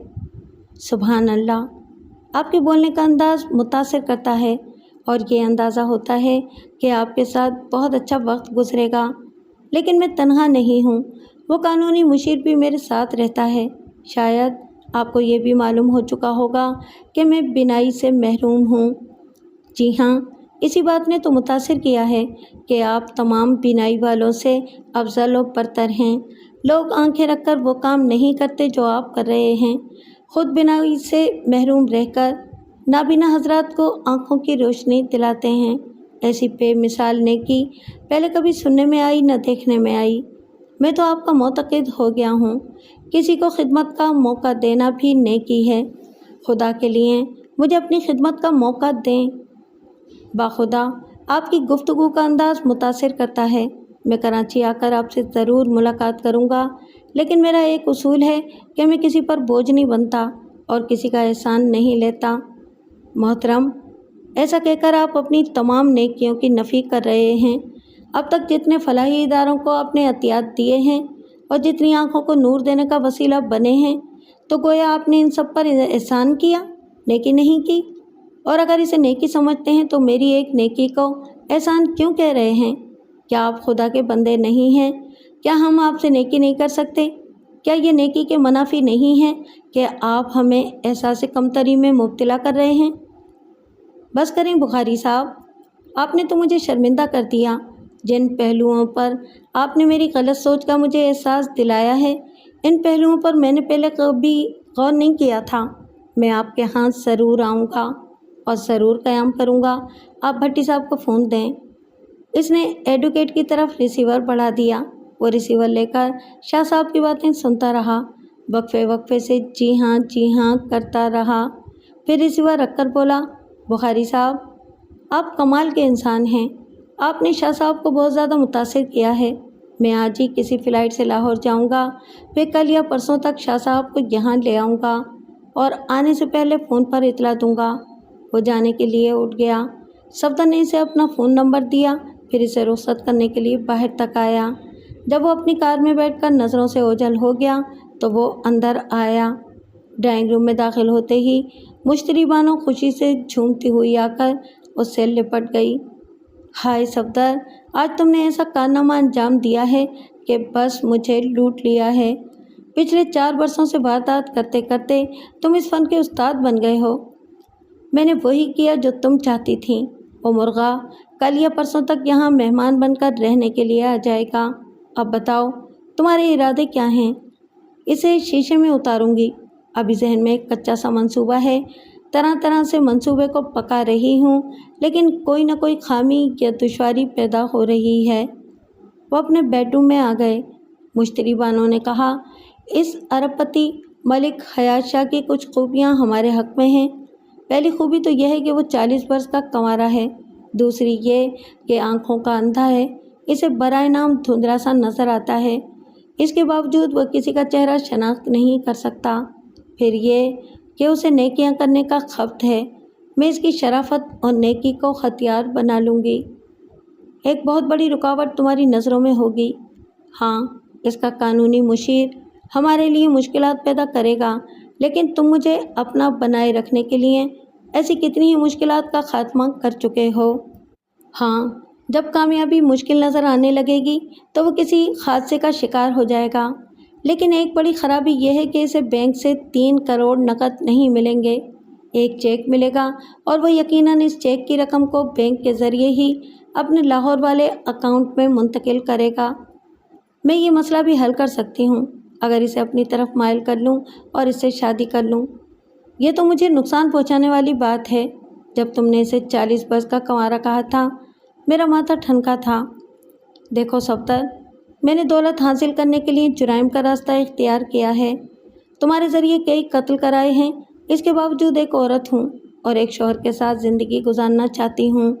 میں تمہارے سوا کسی کو اپنی تنہائی میں نہیں آنے دوں گی، لیکن اس کے لاہور کے بینک اکاؤنٹ سے لاکھوں کروڑوں نکلوانے کے لیے اس کی شادی کرانا ضروری ہے۔ کوئی بھی عورت اس کی بیوی بن کر اس کے چیک پر دستخط کرا سکتی ہے، اور اگر سیدھی طرح کام نہ بنا تو وہ بیوہ بن کر اس کی تمام دولت کی مالکہ بن سکتی ہے۔ تم ایک بیوی کی حیثیت سے میری وفادار ہو، یہ بات مجھے حوصلہ دیتی ہے۔ تم اس اندھے سے شادی نہیں کرو گی، اس کا مطلب ہے کہ ہمیں کسی دوسری عورت پر بھروسہ کرنا ہوگا اور اسے اپنا رازدار بنانا ہوگا۔ صفدر، وہ ارب پتی مرغا ہے، میں کبھی کسی دوسری عورت پر بھروسہ نہیں کروں گی۔ وہ دونوں سوچنے لگے اور پریشان ہونے لگے۔ 21واں سیارچہ اتنا پرکشش تھا کہ مشتری اس کی طرف کھینچی جا رہی تھی، لیکن اس سے مال کھینچنے کی تدبیر ذہن میں نہیں آ رہی تھی۔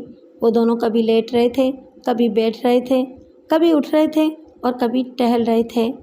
پھر مشتری نے اپنا سر پکڑ کر کہا، مجھے چائے پلاؤ، سر میں درد ہو رہا ہے۔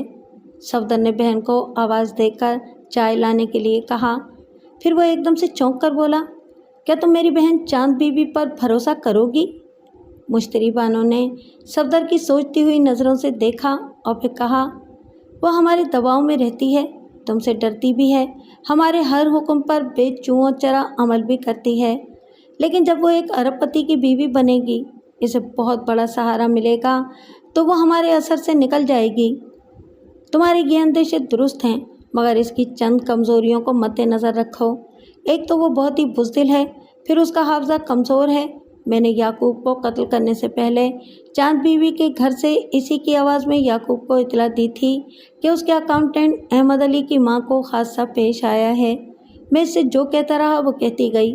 फिर मैंने इसे ताकीद की कि उसने फ़ोन पर जो कुछ कहा है इसे भूल जाए और अपने शौहर को भी ये बात ना बताए। उसने मेरी बात पर अमल किया। वो कमज़ोर हाफ़ज़े के बाइस भूल गई या फिर ज्ञात भी रहा होगा तो उसने मियाँ को इस फ़ोन के बारे में कभी नहीं बताया। वो सुनती रही और सोचती रही। चाँद बीबी वाकई बड़ी हद तक काम आ सकती थी, लेकिन मुश्तरी बानो का जहन साजिशी था। वो सोच रही थी, मैंने जिस शख्स की कमज़ोरियों को लॉकर में रखकर फिर इसे अपना शौहर बनाकर अपने ज़ेरे असर रखा है, इसकी बहन पर मुझे भरोसा नहीं करना चाहिए, क्योंकि इसकी बहन अपने भाई से मरूब रहती है। अगर किसी वजह से बाजी उल्टेगी तो मैं हमेशा के लिए उलट जाऊंगी। चाँद बीवी ने दोपहर को खाना लाकर मेज़ पर रखा। मुश्तरी से खाया ना गया। सफदर ने कहा, मुझ पर मेरी बहन पर भरोसा ना करो, मगर कुछ तो खाओ। इसने 2-4 लुक़मे खाए, फिर चाय की फरमाइश की। जब चाय पीने लगी तो जहन खुलने लगा, उलझा हुआ मसला सुलझने लगा। उसने कहा, कुछ बात बन रही है। अगर चाँद बीबी का नाम बदलकर मुश्तरी बानो रखा जाए तो मैं तुम्हारी बहन पर भरोसा कर सकूंगी। यानी तुम चाहती हो कि मेरी बहन की शादी मलिक हयात शाह से हो, लेकिन निकाहनामे पर दुल्हन का नाम मुश्तरी बानो हो। हाँ, और ये चाहती हूँ कि हम लाहौर जाकर रहें, शादी वहीं हो और कोर्ट मैरिज हो, क्योंकि कराची में हमारे कई शनासा हैं। मैं लाहौर में दुल्हन बनूंगी, कोर्ट में हमारा निकाह रजिस्टर्ड होगा। मलिक हयात शाह और उसके कानूनी मुशीर वगैरह मुझे दुल्हन की हैसियत से देखेंगे तो गवाह रहेंगे कि मैं इस नाबीना की दुल्हन हूँ। अभी तो तुम कह रही थी कि चाँद बीवी को दुल्हन बनाओगी। हाँ, निकाह मेरा पढ़ाया जाएगा, मगर सुहाग की सेज पर चाँद बीवी रहेगी। वो ज़रा तेज में आकर बोला, ये क्या बकवास है? तुम मेरी बहन को बाजारी औरत बनाना चाहती हो? मैं बकवास करती हूँ? तुमने मुझे कहा कि मैं बकवास करती हूँ? तुम चोर, उचक्के, कातिल, लालची, बेगैरत, क्या तुम बाजारी और बदमाश नहीं हो? और अगर हो तो तुम्हारी बहन बाजारी क्यों नहीं बन सकती? तुम 4 बरस से मेरे लिए कमाई करते आ रहे हो, फिर मेरे घर में 3 वक्त खाने वाली मेरे लिए कमाई क्यों नहीं कर सकती? क्या मैं तुम भाई बहन को घर से निकाल दूँ? क्या तुम्हें किसी पुलिस केस में फंसा दूँ? क्या मैं तुम्हारे एक से एक मुजरिमाना करतूत के तहरीरी सबूत की फ़ोटो स्टेट कॉपियाँ लाकर दिखाऊं? वो ठंडा पड़ गया, सर झुकाकर बोला। वो गलती से बकवास जैसा लफ्ज़ मुंह से निकल गया। मैं आजिज़ी से कहता हूँ, मेरी बहन के लिए ऐसा ना सोचो। मैं तुम्हारी बहन की ज़िंदगी बना रही हूँ। वो दुनिया वालों की नज़रों में इस अरबपति नाबीना की शरीक हयात बनकर महलों में राज करेगी, एयर कंडीशन कमरों में सैर करेगी। वो कैसे राज करेगी? क्या शादी में शरीक होने वाले गवाह ये नहीं देखेंगे कि तुम्हारी जगह मेरी बहन ने ले ली है? इसीलिए तो मैं कोर्ट मैरिज की बात कर रही हूँ। इस अरबपति को कायल करूँगी कि खामोशी से या सादगी से निकाह पढ़ाया जाए और निकाह में सिर्फ इसका कानूनी मुशीर शरीक रहे। बाद में इस कानूनी मुशीर की ऐसी की तैसी कर दी जाएगी। तुम्हारा ये पेचीदा मंसूबा मेरी समझ में नहीं आ रहा है। जब हम मंसूबे पर अमल करने लगेंगे तो पेचीदगियाँ ख़त्म हो जाएंगी। तुम सिर्फ अपनी बहन को ये जहन नशीन करा दो कि इसका नाम मुश्तरी बानो है, वो बेवा नहीं कंवारी है, और किस्मत मेहरबान होगी तो वो मलिक हयात शाह की बीवी बनकर रहेगी।